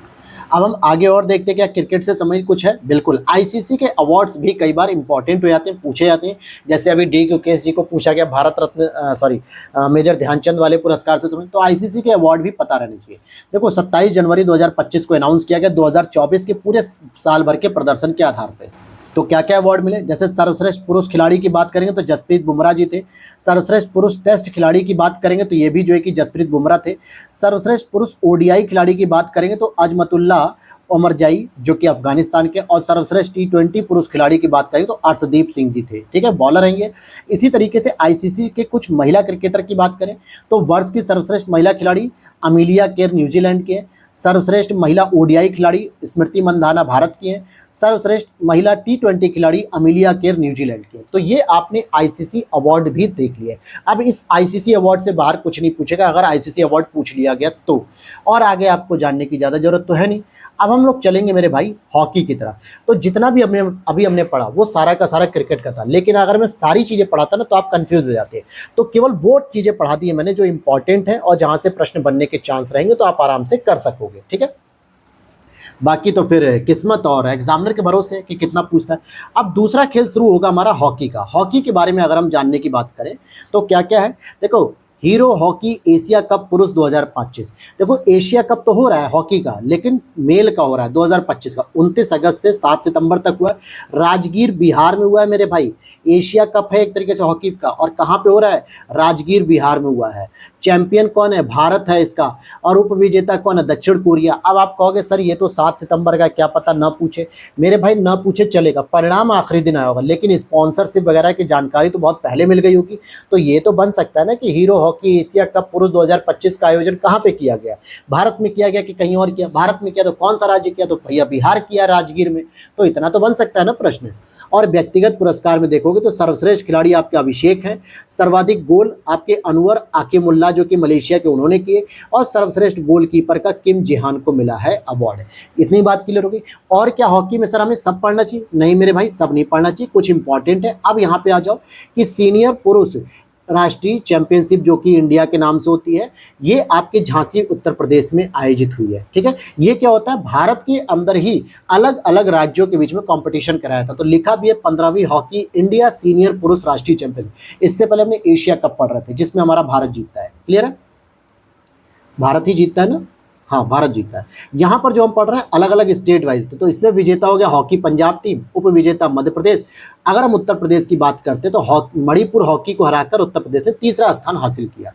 अब आ जाइए भैया हॉकी इंडिया पुरस्कार। जैसे आपने आईसीसी पुरस्कार पढ़े क्रिकेट के, वैसे हॉकी के भी पुरस्कार होते हैं, तो ये भी पूछे जाते हैं। 15 मार्च 2025 को दिए गए। जैसे सर्वश्रेष्ठ पुरुष खिलाड़ी हरमनप्रीत सिंह जो कि हॉकी इंडिया टीम के कैप्टन हैं। सर्वश्रेष्ठ महिला खिलाड़ी सविता पूनिया जी हैं, ठीक है, जो कि एक गोलकीपर है हमारी। और hockey India major Dhyan Chand lifetime achievement award की बात करेंगे तो हॉकी विश्व कप 1975 की विजेता टीम को पूरा का पूरा प्रदान किया गया है। तो ये इंपॉर्टेंट है, ध्यान रखना। Major Dhyan Chand lifetime achievement award hockey India के नाम से जाना जाता है। और आगे मैं आपको पढ़ाऊंगा कि इसी एक और अर्जुन पुरस्कार को भी जो है कि नाम बदल दिया गया, वो भी मैं आगे आपको पढ़ा दूंगा। सर्वश्रेष्ठ गोलकीपर के लिए हॉकी पुरस्कार किसको मिला, सविता पूनिया जी को, जो कि सर्वश्रेष्ठ महिला खिलाड़ी के रूप में भी जानी जाती है। ठीक, अब और भी कुछ पढ़ना है सर, बिल्कुल देख लेते हैं हॉकी में अगर कुछ इंपॉर्टेंट होगा। हाँ, महिलाओं की भी तो एशिया चैंपियन ट्रॉफी पढ़ लो भैया। अभी आपने पढ़ा था पुरुषों की एशियाई चैंपियन ट्रॉफी राजगीर में हुई, बिहार जीता, दक्षिण कोरिया सेकंड था। तो भैया महिलाओं की भी पढ़ लो। 11 से 20 नवंबर 2024 को हुआ, राजगीर बिहार में हुआ। 6 टीमें थी, भारत, चीन, मलेशिया, जापान, दक्षिण कोरिया, थाईलैंड। इसमें भी भारत आपका जीत जाता है और उप विजेता चाइना होता है। सर्वश्रेष्ठ खिलाड़ी दीपिका रहती हैं और सर्वाधिक गोल भी दीपिका ने ही किए। अब आ जाते हैं दूसरा, एक और इम्पॉर्टेंट है जो कि हीरो पुरुष एशियाई चैंपियन ट्रॉफी 2024। ये 8 से 17 सितंबर 2024 को आयोजन हुआ था चीन में। अब जरा सा 1 मिनट यहाँ पर रुको। ये आप पढ़ रहे हीरो पुरुष एशियाई चैंपियन ट्रॉफी 2024, और इससे पहले भी तो सर हमने यही पढ़ा था हीरो हॉकी एशिया कप। तो देखो एक चैंपियन ट्रॉफी थी, एक एशिया कप था, दोनों में यही डिफरेंस है। तो छोटे छोटे वर्ड्स पे आप अगर एक बार ध्यान रखोगे ना तो बहुत आराम से आप कर ले जाओगे। अब चलते हैं फुटबॉल की तरफ। भैया हमने हॉकी पढ़ लिया, क्रिकेट पढ़ लिया, फुटबॉल को पढ़ रहे हैं हम लोग जी। फुटबॉल में अगर हम देखें तो कई सारे कप होते हैं, लेकिन हम उसमें 2 ही 3 पढ़ेंगे। जैसे डूरंड कप को पढ़ेंगे, जो 23 जुलाई से 23 अगस्त 2025 में आयोजित हुआ। इसका विजेता नॉर्थ ईस्ट यूनाइटेड एफसी था और उपविजेता डायमंड हार्बर था। ये फुटबॉल का, देखो भारत में क्या होता है ना, फुटबॉल का क्रेज बहुत कम है, तो ज़्यादातर भारत की टीम इसमें खेलती नहीं है, ठीक है। अगर खेल भी गई तो बहुत रेयर ही होता है। फीफा क्लब विश्व कप अगर हम बात करें, यानी कि फीफा का वर्ल्ड कप जो आपका मेजबान यूएसए था, यहाँ पर चेल्सी एफसी विजेता थे और पेरिस सेंट जर्मन उपविजेता थे। सैफ अंडर 19 चैंपियनशिप 2024 की बात करें तो यूपीया अरुणाचल प्रदेश में आयोजन हुआ। भारत विजेता रहा और बांग्लादेश उपविजेता रहा।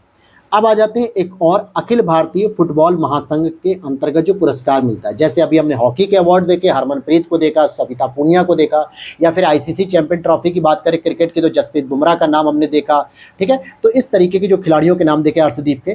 तो अब हम फुटबॉल के अंतर्गत देखना चाह रहे हैं। तो फुटबॉल में जो अवार्ड मिले हैं 2 मई 2025 को, सर्वश्रेष्ठ पुरुष खिलाड़ी भैया सुभाशीष बोस हैं, सर्वश्रेष्ठ महिला खिलाड़ी सौम्या गुगुलोथ है, सर्वश्रेष्ठ पुरुष खिलाड़ी आपके विशाल कैथ है, सर्वश्रेष्ठ महिला गोलकीपर आपकी एलांगबाम पंथोई चानू है। तो समझ में आ रही है बात कि किस तरीके से आपको कैटेगराइज में कर रहा हूं, ताकि याद रह सके भैया फुटबॉल कप में किसका नाम आ रहा है, आईसीसी क्रिकेट टीम में किसका नाम आ रहा है, हॉकी में किसका नाम आ रहा है, ये सभी चीज़ें।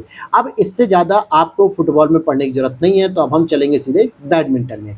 अब आ जाते हैं बैडमिंटन में। देखो badminton world federation US open 2025 आयोजन किया गया था 24 से 29 जून 2025 में। काउंसिल ब्लफ्स आयोवा यूएसए में जो है कि आयोजित किया गया। जो पुरुष एकल विजेता रहेंगे वो आपके भारत के रहते हैं, ध्यान देना बैडमिंटन के अंतर्गत आयुष शेट्टी भारत के हैं, और महिला एकल में विजेता होते हैं बेइविन झांग यूएसए की। तो जरा इसको याद कर लेना, जून के अंतर्गत बैडमिंटन को ओपन किया गया था बैडमिंटन वर्ल्ड फेडरेशन के द्वारा, ठीक है। यूएस में ओपन किया गया था ये, और यहाँ पर विजेता आयुष शेट्टी रहते हैं पुरुष की तरफ से, और महिला एकल में बेइविन झांग यूएसए की रहती है। और कुछ पढ़ना है गुरुजी? हाँ बिल्कुल पढ़ सकते हैं आप। इसमें एक और आता है Syed Modi India international award. ये भी किससे संबंधित है? ये भी आपके बैडमिंटन से ही संबंधित है, अभी कहीं और नहीं चल रहा है, लेकिन ये पिछली साल का है जो कि लखनऊ में आयोजित हुआ था, इसलिए पूछा जा सकता है। 26 नवंबर से 1 दिसंबर 2024 को लखनऊ में आयोजित किया गया था सैयद मोदी के नाम से। पुरुष एकल में तो भैया लक्ष्य सेन विजेता रहे भारत की तरफ से, महिला एकल में पीवी सिंधु विजेता रही भारत की तरफ से। पुरुष युगल में भी हुआंग डी लियू यांग, दोनों ही चाइना के खिलाड़ी थे, ये विजेता होते। महिला युगल में त्रिशा जाली और गायत्री गोपीचंद पुलेला, दोनों ही भारत की तरफ से ये विजेता हो जाती है। तो सैयद मोदी इंडिया इंटरनेशनल का समझ में आया, ये बैडमिंटन का खेल है। क्लियर हो गई बात, इतनी चीजें। अब आ जाते हैं भैया टेबल टेनिस में बात करें तो वर्ल्ड टेबल टेनिस फीडर वियंतियाने की बात करें तो 11 से 15 अगस्त 2025 को लाओस में आयोजित किया गया था। पुरुष एकल में यहाँ पे जी साथियान भारत जीतता है, महिला एकल में ली डेउन दक्षिण कोरिया जीत जाती है। ये किस पे चल रहा है? टेबल टेनिस पे चल रहा है। अच्छा, एक लॉन टेनिस का हमने ग्रैंड स्लैम पढ़ा था स्टार्टिंग में, ऑस्ट्रेलियन ओपन पढ़ा था, विंबलडन ओपन था, यूएस ओपन था, फ्रेंच ओपन था, याद आ रहा है? वो लॉन टेनिस था। ये क्या है? टेबल टेनिस होता है। क्लियर है बात? अब हम इसके बाद चलते हैं भैया शतरंज पे, ठीक है। ऊपर नीचे देख लिया कि कहीं कोई और टॉपिक नहीं है, तो शतरंज की बात करते हैं। शतरंज में फाइड करके एक होता है, फाइड शतरंज महिला विश्व कप 2025 वर्ल्ड कप पूरा महिलाओं का शतरंज का 5 से 9 जुलाई 2025 को आयोजित किया गया था। बटुमी जॉर्जिया में आयोजित किया गया। कहाँ पे? जॉर्जिया में। चैंपियन कौन था भैया इसमें? दिव्या देशमुख भारत की थी, उपविजेता भी कोनेरू हम्पी भारत की थी। यानी कि विदेशों से भी खिलाड़ी खेल रहे थे, हराते हराते जो है कि फाइनल भी भारत के बीच हुआ। फिर चाहे कोई भी महिला जीतती, अवार्ड फाइनली भारत की तरफ ही आता। यहाँ पर एक बात और आप देखोगे कि चीन की टेन झोंगियों ने तीसरा स्थान प्राप्त किया, यानी पहला दूसरा भारत को मिल गया। दिव्या देशमुख विश्व कप जीतने के साथ ही भारत की चौथी महिला ग्रैंड मास्टर बन चुकी है। अब तक टोटल भारत की शतरंज में 89 ग्रैंड मास्टर हो चुके हैं, लेकिन उनमें अभी तक केवल 4 महिलाएं ग्रैंड मास्टर, जैसे कोनेरू हम्पी भी ऑलरेडी रह चुकी, भले इस बार वो विजेता थी, आर वैशाली और हरिका द्रोणवल्ली, ये तीनों महिलाएं तो थी पहले से, और दिव्या देशमुख भी हो चुकी। दिव्या देशमुख 88वें नंबर की ग्रैंड मास्टर है। आगे मैं जब आपको पढ़ाऊंगा कि 87 और 89 की, तो वहां पे 88 नंबर को यही मैं रिवाइज करा दूंगा, ठीक है। तो क्लियर हो गया दिव्या देशमुख किस नंबर पे आती है? 88वें ग्रैंड मास्टर है। किससे संबंधित है? बटुमी जॉर्जिया में जो महिला विश्व कप हो रहा था पूरे वर्ल्ड का, उसमें जो है कि जीतती है। बात थोड़ी बहुत समझ में आ रही है क्या? शॉर्ट करके और बहुत आसान भाषा में समझा रहा हूँ। मैं चाहता तो इस क्लास को मैं पहले ले लेता आपके संक्षिप्तियों से, लेकिन फिर आप लोग क्या करते, क्लास को स्किप करते, कहते सर पता नहीं क्या पढ़ा रहा हूँ, जबकि संक्षिप्ति आप लोगों की पहले डिमांड थी। अब जो बच्चे बोर हो गए होंगे वो तो देखो फिर स्पोर्ट्स को अगर ढंग से नहीं पढ़ेंगे, बीच में रिलैक्स करके नहीं पढ़ेंगे, तो फिर पक्की बात है कि उनके जो 2-3 प्रश्न आने वाले ना यूपीपीएससी में गलत हो सकते हैं। तो बीच में चाहे तो वीडियो को पॉज करके ब्रेक ले लो, लेकिन प्रॉपर इसको ध्यान से समझ लो, क्योंकि इतनी आसान तरीके से कैटेगराइज करके चीज़ों को बार बार रिवाइज करके मैं जिस तरीके से समझा रहा हूँ शायद ही कोई समझाएगा, ताकि आपके दिमाग में पूरा स्पोर्ट्स बैठ जाए, पूरी तरीके से सारी चीज़ों को पढ़ लेना है। आगे देखते हैं, बील अंतर्राष्ट्रीय शतरंज फेस्टिवल की बात करें तो ये भी 12 से 25 जुलाई में हुआ था स्विट्जरलैंड में।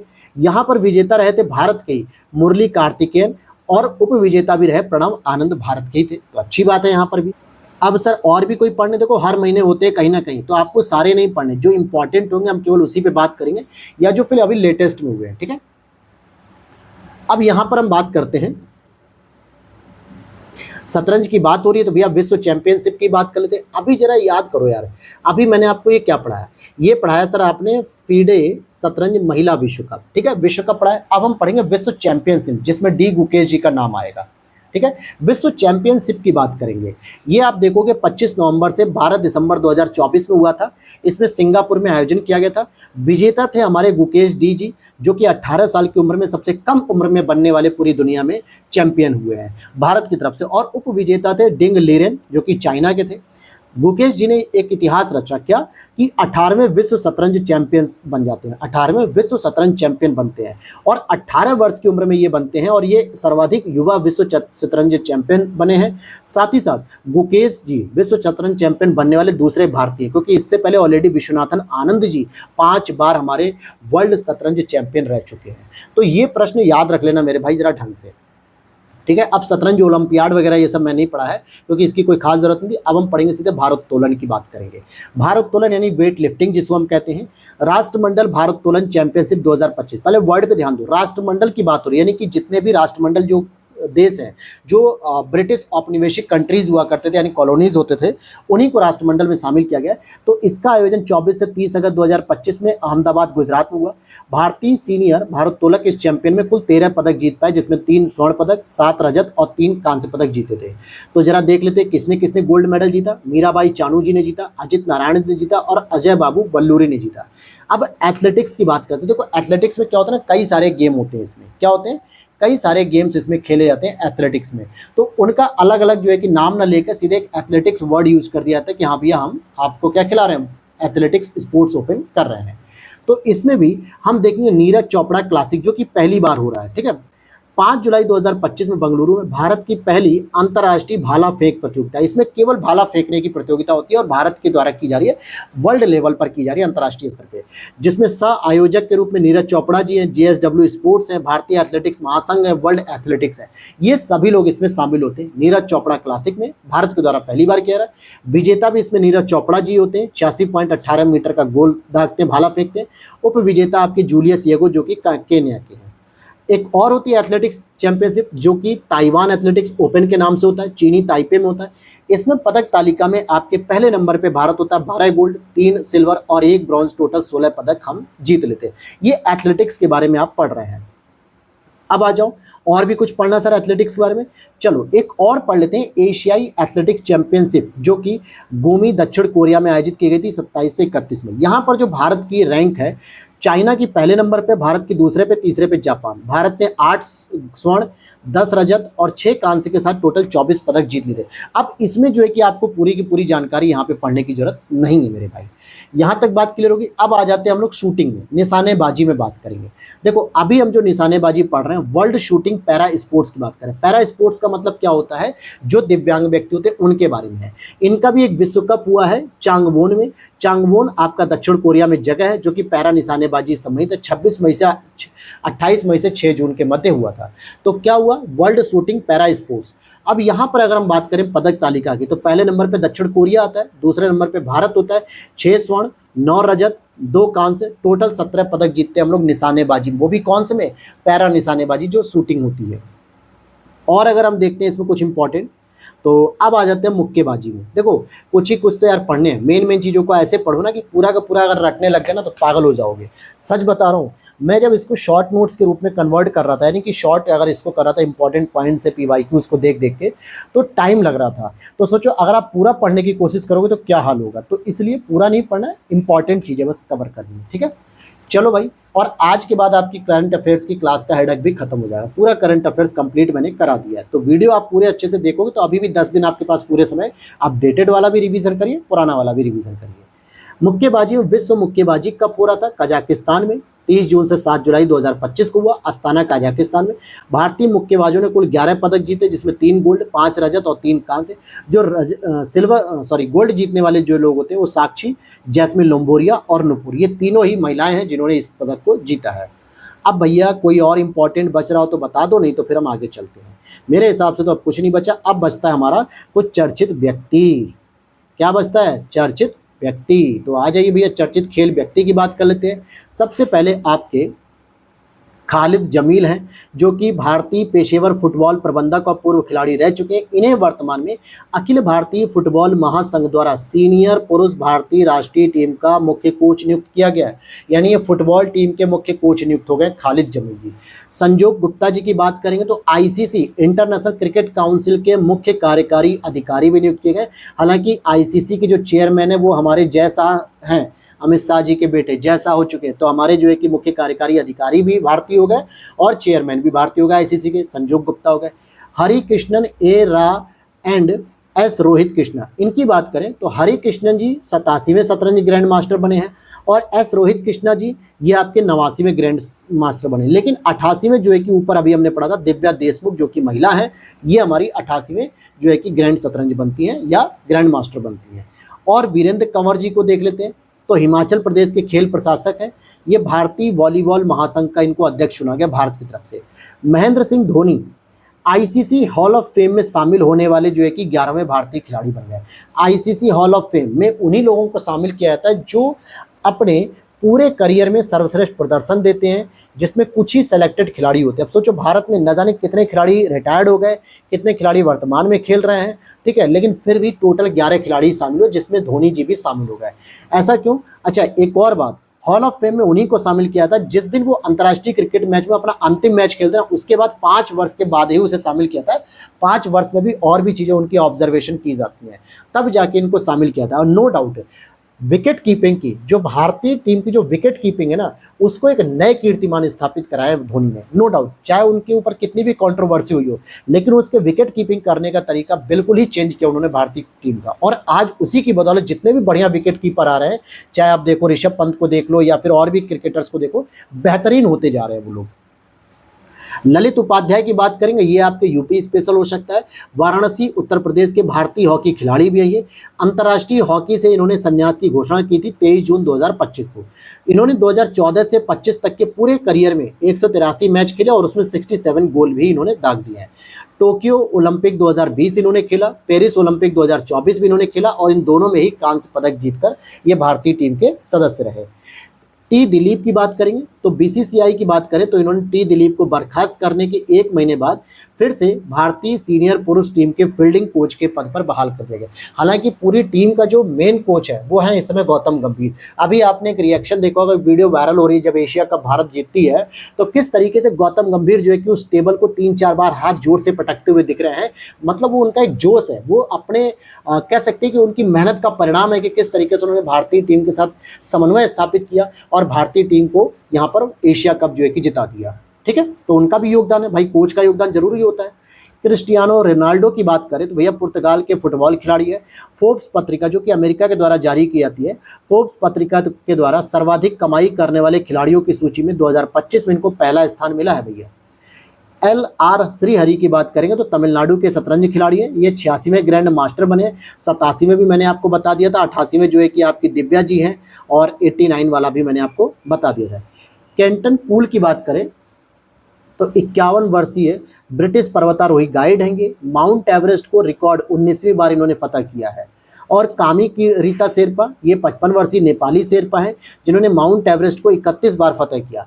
विश्वनाथ कार्तिकेन पदकांति की बात करें तो 16 वर्षीय भारतीय हैं, ठीक है, इन्होंने 7 शिखरों की चुनौती लेते हुए पूरा करने वाले विश्व के दूसरे भारत के सर्वाधिक युवा पर्वतारोही। 7 शिखरों की चुनौती इन्होंने हासिल की, मतलब जो 7 शिखर जो सबसे ऊपर ऊंचे ऊंचे उनको। वहीं मोहसिन नकवी की बात करेंगे जो अभी ट्रोल किए जा रहे हैं कि जो पाकिस्तान क्रिकेट बोर्ड के जो है कि अध्यक्ष है और हमारी एशिया कप की ट्रॉफी लेके भाग गए। बताइए, इतने जो है कि उनको लगा कि जीत के नहीं मिली तो हार के लेके भाग जाओ। तो ये इतनी गिरी हुई हरकत की इस बंदे ने। तो पाकिस्तान क्रिकेट बोर्ड के अध्यक्ष है, एशियाई क्रिकेट परिषद का अध्यक्ष भी नियुक्त किया गया। हालांकि भारतीय टीम बीसीसीआई ने बीसीसीआई देखो आपका इंडिया का है, ठीक है, इसने शिकायत कर दी आईसीसी क्रिकेट बोर्ड को, इंटरनेशनल क्रिकेट बोर्ड पे, और वहां पे कौन बैठा है, अपना वीरू भाई बैठा है जैसा। तो भला हो सकता है कि पाकिस्तान को जो है कि सबक ना सिखाया जाए, बिल्कुल मौका मिला और अच्छे सबक सिखाया जाएगा। ऐसा हो सकता है कि इनकी एसीसी की अध्यक्षता भी रद्द कर दी जाएगी। वंदना कटारिया भारतीय महिला हॉकी खिलाड़ी हैं। 32 वर्ष की अवस्था में इन्होंने अंतर्राष्ट्रीय हॉकी से संन्यास ले लिया। वह भारत के लिए सर्वाधिक अंतर्राष्ट्रीय गोल करने वाली तथा सर्वाधिक अंतर्राष्ट्रीय हॉकी मैच खेलने वाली महिला खिलाड़ी भारत की तरफ से। 2 बार उन्होंने ओलंपिक खेलों में भारत का प्रतिनिधित्व किया, जैसे रियो 2016, 2020 टोक्यो में। ओलंपिक खेलों में हैट्रिक बनाने वाली भी वो एकमात्र भारतीय महिला खिलाड़ी हैं जिन्होंने टोक्यो 2020 में 3 गोल लगातार दागे थे। मीराबाई चानू की बात करेंगे तो भारतीय महिला भारोत्तोलक है। भारतीय भारोत्तोलक महासंघ के एथलीट आयोग का अध्यक्ष चुना गया इन्हें। सौरभ गांगुली आईसीसी पुरुष क्रिकेट समिति का पुनः अध्यक्ष नियुक्त किया गया। सविता पूनिया भारतीय महिला हॉकी गोलकीपर, जिनको अभी बेस्ट गोलकीपर का अवार्ड भी मिला होगा, याद होगा, हॉकी का सर्वश्रेष्ठ खिलाड़ी के रूप में मिला था। वंदना कटारिया के बाद 300 अंतर्राष्ट्रीय हॉकी मैच खेलने वाली दूसरी भारतीय महिला बन चुकी है। आगे देखते हैं हम लोग शरद कमल अचंत की बात करेंगे। ये भारतीय टेबल टेनिस के खिलाड़ी हैं। राष्ट्रमंडल खेलों में 7 गोल्ड जीता इन्होंने और टोटल 13 पदक इन्होंने अपने नाम कर लिए। इन्होंने भी अब संन्यास ले लिया इस खेल से। 2004 से 24 तक जो है कि इन्होंने 5 बार ओलंपिक में भारत का प्रतिनिधित्व किया। 2022 में उन्हें भारत के सर्वोच्च खेल सम्मान मेजर ध्यानचंद खेल रत्न पुरस्कार से सम्मानित भी किया गया है। क्रिस्टी कोवेंट्री की बात करेंगे तो 41 वर्षीय जिम्बाब्वे की खेल प्रशासक और पूर्व तैराक है। इनको इंटरनेशनल ओलंपिक कमेटी का 10वां अध्यक्ष चुन लिया गया भाई, क्रिस्टी कोवेंट्री को, जो कि जिम्बाब्वे की है। वह आईओसी के इतिहास में पहली महिला भी है और पहली अफ्रीकी अध्यक्ष भी है। रविचंद्र अश्विन जी की बात करेंगे, आर अश्विन जी को हम जो कहते हैं, अंतर्राष्ट्रीय क्रिकेट से इन्होंने संन्यास लिया। अनिल कुंबले के 619 के बाद टेस्ट क्रिकेट में सर्वाधिक विकेट 537 इनके नाम पे हैं।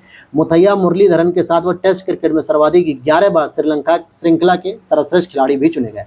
काम्या कार्तिकेयन की बात करें, 17 वर्षीय भारतीय महिला पर्वतारोही हैं। विश्व के सभी 7 महाद्वीपों की जो सबसे ऊंची चोटियां हैं, जैसे कि एशिया महाद्वीप की माउंट एवरेस्ट हो गई और दक्षिण अमेरिका के कांकागुआ हो गई, ठीक है, यूरोप की आपकी माउंट एल्ब्रूस हो गई। तो इस प्रकार की 7 महाद्वीपों की जो सबसे ऊंची चोटियां उन पे इन्होंने फतह किया और सर्वाधिक युवा महिला हैं। क्लियर हो गई बात। अब चलते राफेल नडाल की बात करें तो स्पेस के महान टेनिस खिलाड़ी हैं। क्या है, स्पेन के ये महान टेनिस खिलाड़ी। डेविस कप फाइनल्स 2024 के बाद इन्होंने टेनिस से संन्यास ले लिया। हालांकि अपने करियर में इन्होंने 22 ग्रैंड स्लैम प्रतियोगिता में पुरुष एकल खिताब जीता और 14 तो अकेले फ्रेंच ओपन जीत गए ये। जय शाह की बात करें तो निर्विरोध इन्हें आईसीसी का अगला चेयरमैन चुन लिया गया। 1 दिसंबर 2024 को न्यूजीलैंड के ग्रेग बर्कले का इन्होंने स्थान लिया और 36 वर्ष की अवस्था में सर्वाधिक युवा अध्यक्ष बने। इससे पहले जगमोहन डालमिया, शरद पवार, एन श्रीनिवासन और शशांक मनोहर के बाद ये 5वें व्यक्ति हो गए भारतीय जो आईसीसी के अध्यक्ष बने। अब आ जाते हैं कुछ विविध जो भारत के अंतर्गत कुछ खेल खेले जाते हैं। यहाँ से भी एक आध प्रश्न बनेगा महत्वपूर्ण रूप से, जैसे खेलो इंडिया वाटर स्पोर्ट्स फेस्टिवल। खेलो इंडिया तो हो ही रहा है, वाटर स्पोर्ट्स हो रहा है, तो भैया डल झील जम्मू कश्मीर में आयोजित किया गया। मध्य प्रदेश पहले नंबर पे आता, 10 गोल्ड, 3 रजत, 5 कसक के साथ कांस्य के साथ 18 पदक जीता है। दूसरे नंबर पे ओडिशा। उत्तर प्रदेश हमारा चौथे नंबर पे आता है, जिसमें 2 स्वर्ण जीतता है, रजत तो एक भी नहीं जीतता और 1 कांस्य जीत के टोटल 3 प्रदर्शन जो है कि 3 पदक जीत के आते हैं भारत, मतलब उत्तर प्रदेश। और आगे देख लेते हैं, कुछ और भी ऐसी इंपॉर्टेंट होंगी उनको कवर करेंगे। जैसे अगर आप देखो कि खेलो इंडिया यूथ गेम्स, एक होता है खेलो इंडिया यूनिवर्सिटी गेम्स हो रहा है, एक हो रहा है खेलो इंडिया वाटर गेम्स हो गया, अब खेलो इंडिया यूथ गेम्स हो गया। तो भैया इन पे ध्यान देना होगा कि यूथ पूछ रहा है क्या पूछ रहा है। इसका मेजबान बिहार था 4 से 15 मई 2025 और शुभंकर था गज सिंह। इसमें जो प्रदर्शन है, महाराष्ट्र रैंक 1 पे होता है, 58 स्वर्ण, 47 रजत, 53 कांस्य, टोटल 158 पदक जीतता है। दूसरे नंबर पे हरियाणा है। 7वें नंबर पे आपका उत्तर प्रदेश आता है, जिसमें 14 स्वर्ण जीतता है, 20 रजत जीतता है, 18 कांस्य जीतता है, टोटल 52 पदक ये जीतता है। अब खेलो इंडिया बीच गेम्स, भैया क्या है बताएं, कितने सारे गेम्स पढ़ोगे, लेकिन मजबूरी है, इंडिया के अंतर्गत जो हो रहे हैं स्पेशली ये गेम तो आपको पढ़ने पड़ेंगे। खेलो इंडिया बीच गेम्स जो कि घोघला बीच, दीव, दादर और नागर हवेली दमन दीव में आयोजित किया गया था और ये पहली बार आयोजित किया रहा। इसका पर्ल एक डॉल्फिन जो है कि इसका शुभंकर है। पहले नंबर पे मणिपुर, दूसरे पे महाराष्ट्र, 15वें नंबर पे उत्तर प्रदेश है। एक साथ टोटल 9 इन्होंने पदक जीते थे। और आ जाते हैं एशियाई योगासन खेल चैंपियनशिप। भैया एशिया में योगा के ऊपर खेल चैंपियनशिप होती है और योगा तो भैया भारतीयों का जो है कि देशज पद्धति है और इसमें तो भारतीयों को कोई पीछे कर ही नहीं सकता।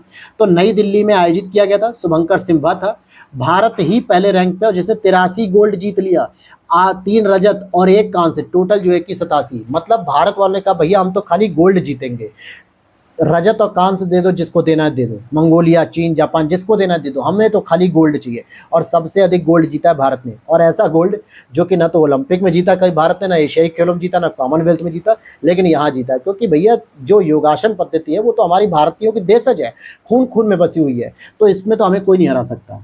कबड्डी वर्ल्ड कप की बात करते हैं। पहली बार ऐसा हुआ है कि एशिया से बाहर इसका आयोजन हुआ है। 17 से 23 मार्च 2025 में इंग्लैंड यूके में हुआ, एशिया से बाहर पहली बार, जिसमें 9 पुरुष की टीमें और 6 महिलाओं की टीमें खेलती।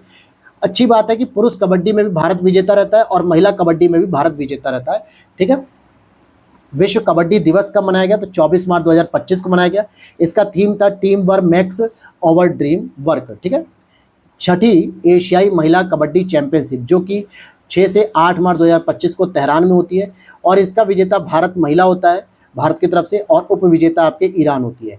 फिर आ जाओ 5वां खेलो इंडिया शीतकालीन खेल। अब शीतकालीन जब भी होगा पहाड़ी क्षेत्रों में होगा, तो लद्दाख और गुलमर्ग में आयोजित हुआ सीन एश सी, ये इसका जो है कि शुभंकर था। तो यहाँ पर सेना जो है कि पहले नंबर पे, दूसरे पे हिमाचल और तीसरे पे लद्दाख रहती है। फिर खेलो इंडिया पैरा गेम्स की बात करें, जो एथलीट खेलते हैं, जो कि 20 से 27 मार्च 2025 को नई दिल्ली में आयोजित किया गया। शुभंकर उज्ज्वला रहेगी, एक घरेलू गौरैया कहते हैं। पहले पे हरियाणा, दूसरे पे तमिलनाडु, तीसरे पे उत्तर प्रदेश, जिसमें 23 गोल्ड, 27 जो है मतलब 21 रजत पदक और 20 कांस्य पदक, और टोटल जो है कि 64 पदक जो है कि जीत जाते हैं। अब यहाँ पर आ जाओ भैया, ये जो पुरस्कार है ये मैंने ऑलरेडी आपको पढ़ाया था। यही पुरस्कार जो है कि पूछा गया कि राष्ट्रपति भवन नई दिल्ली में 17 जनवरी को राष्ट्रीय खेल पुरस्कार दिया गया। मेजर ध्यानचंद खेल रत्न पुरस्कार 4 लोगों को मिला है। डी गुकेश को मिला, हरमनप्रीत सिंह को मिला, प्रवीण कुमार जी को मिला और मनु भाकर जी को मिला। और इसमें जो प्रवीण कुमार जी हैं वो यूपी के गौतम बुद्ध नगर से संबंधित है। टोटल 4 लोगों को मिला है। और यहाँ पर ध्यान देना कि ये जो पुरस्कार मिलते हैं विगत 4 वर्षों में किए गए सर्वाधिक उत्कृष्ट प्रदर्शन के आधार पर दिया जाता है। अर्जुन पुरस्कार की बात करते हैं तो यहाँ पर टोटल 32 लोगों को मिला, लेकिन इसमें कुछ लोगों के नाम याद रख लो जो थोड़े इंपॉर्टेंट हो सकते हैं। अगर आप देखोगे तो अन्नू रानी हो गई एथलेटिक्स, वंतिका अग्रवाल शतरंज, प्रीति पाल पैरा एथलेटिक्स, नवदीप जी पैरा एथलेटिक्स और अमन सहरावत कुश्ती में है। तो ये याद करने की चीज़ है, इसे याद करना। नेक्स्ट है अर्जुन पुरस्कार आजीवन भी अब दिया जाने लगा सुच्चा सिंह एथलेटिक्स को और मुरलीकांत राजाराम पेटकर को दिया गया।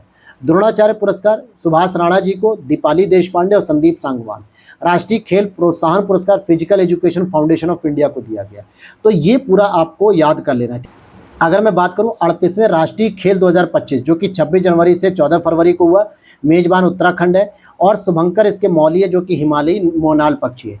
इसमें सर्विसेज पहले नंबर पे आते हैं, 13 नंबर पे उत्तर प्रदेश होता है जो कि 13 स्वर्ण, 20 आपके रजत और 23 कांस्य जीत के 56 जो है कि कुल पदक जीत लेते हैं। ठीक है। ये सारी चीज़ें आप लोगों को पढ़ लेनी है। खो खो विश्व कप आप देखोगे तो ये नई दिल्ली में हुआ था, पहला संस्करण था, जिसमें अगर आप देखोगे तो पुरुष खो खो भी भारत जीतता है, उप विजेता नेपाल, महिला खो खो भी भारत जीता है, उप विजेता नेपाल था। तो नेपाल और भारत के बीच में ये चैंपियनशिप चली। और इसके बाद लास्ट में आपको ये पढ़ना है आगामी खेल प्रयोजन। देखो इस बार पूछा गया था ना मेरे भाई, ग्लासगो यूके में राष्ट्रीय खेल मंडल के बारे में मैंने बताया था, राष्ट्रमंडल खेल।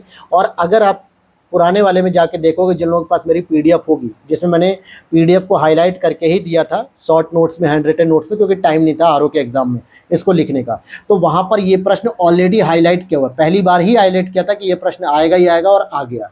ठीक है। तो इसी तरीके से कुछ इंपॉर्टेंट क्रिकेट से संबंधित है जो आपको पढ़ लेने हैं, पीडीएफ टेलीग्राम पे पोस्ट करूंगा, वहां से डाउनलोड कर लेना। और इस तरीके से कुछ ये विविध स्पोर्ट्स है, तो ये जरूर पढ़ लेना आप लोग। तो इसके साथ ही आपका होता है मेरे भैया कंप्लीट चैप्टर। और बाकी चीज़ें आपको कहाँ मिलेंगी? तो हमारे यूट्यूब पे जाओगे ग्लैंस एकेडमी ऑफिशियल पे, वहाँ पर आप जो है कि संक्षिप्ती के जो लेक्चर हैं 1, 2, 3, 4 जो आपके 15 जून तक के पूरे करंट अफेयर से पुराने वाले, ठीक है, जो आपके पूरे 6-7 महीने का करंट अफेयर, इधर जो हमने आज पढ़ा वो 3 महीने का करंट, तो लगभग 2 घंटे की क्लास होने जा रही है। तो उम्मीद करता हूँ वीडियो अच्छी लगी तो लाइक कर देना दोस्तों। अब आगे हम लोग एक सीरीज शुरू करेंगे जो है आपकी MCQ सीरीज करंट अफेयर्स को लेके, जो मैंने श्रेष्ठ पीसीएस की आप लोगों से कही थी ना कि 800 MCQ सीरीज में कराऊंगा आपको। जिसमें 559 क्वेश्चन मैंने कंप्लीट कराए थे। फिर दूसरी जो पार्ट आनी थी वो आ चुकी है, शायद पिछले संडे को ही आ चुकी थी, लेकिन टाइम नहीं था आई दृष्टि की वजह से, तो उसको मैंने नहीं कराया था। अब उसमें भी लगभग 380 क्वेश्चन आपको मिलेंगे।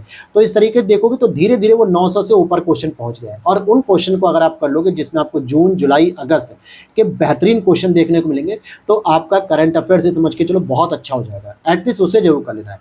तो उसकी भी क्लास आपको कल से मिलेगी, या हो सकता है आज शाम से ही मिल जाएगी। तो उम्मीद करते हैं वीडियो अच्छी लगी तो लाइक कर देना। मिलते हैं नेक्स्ट वीडियो में। जय हिंद, जय भारत।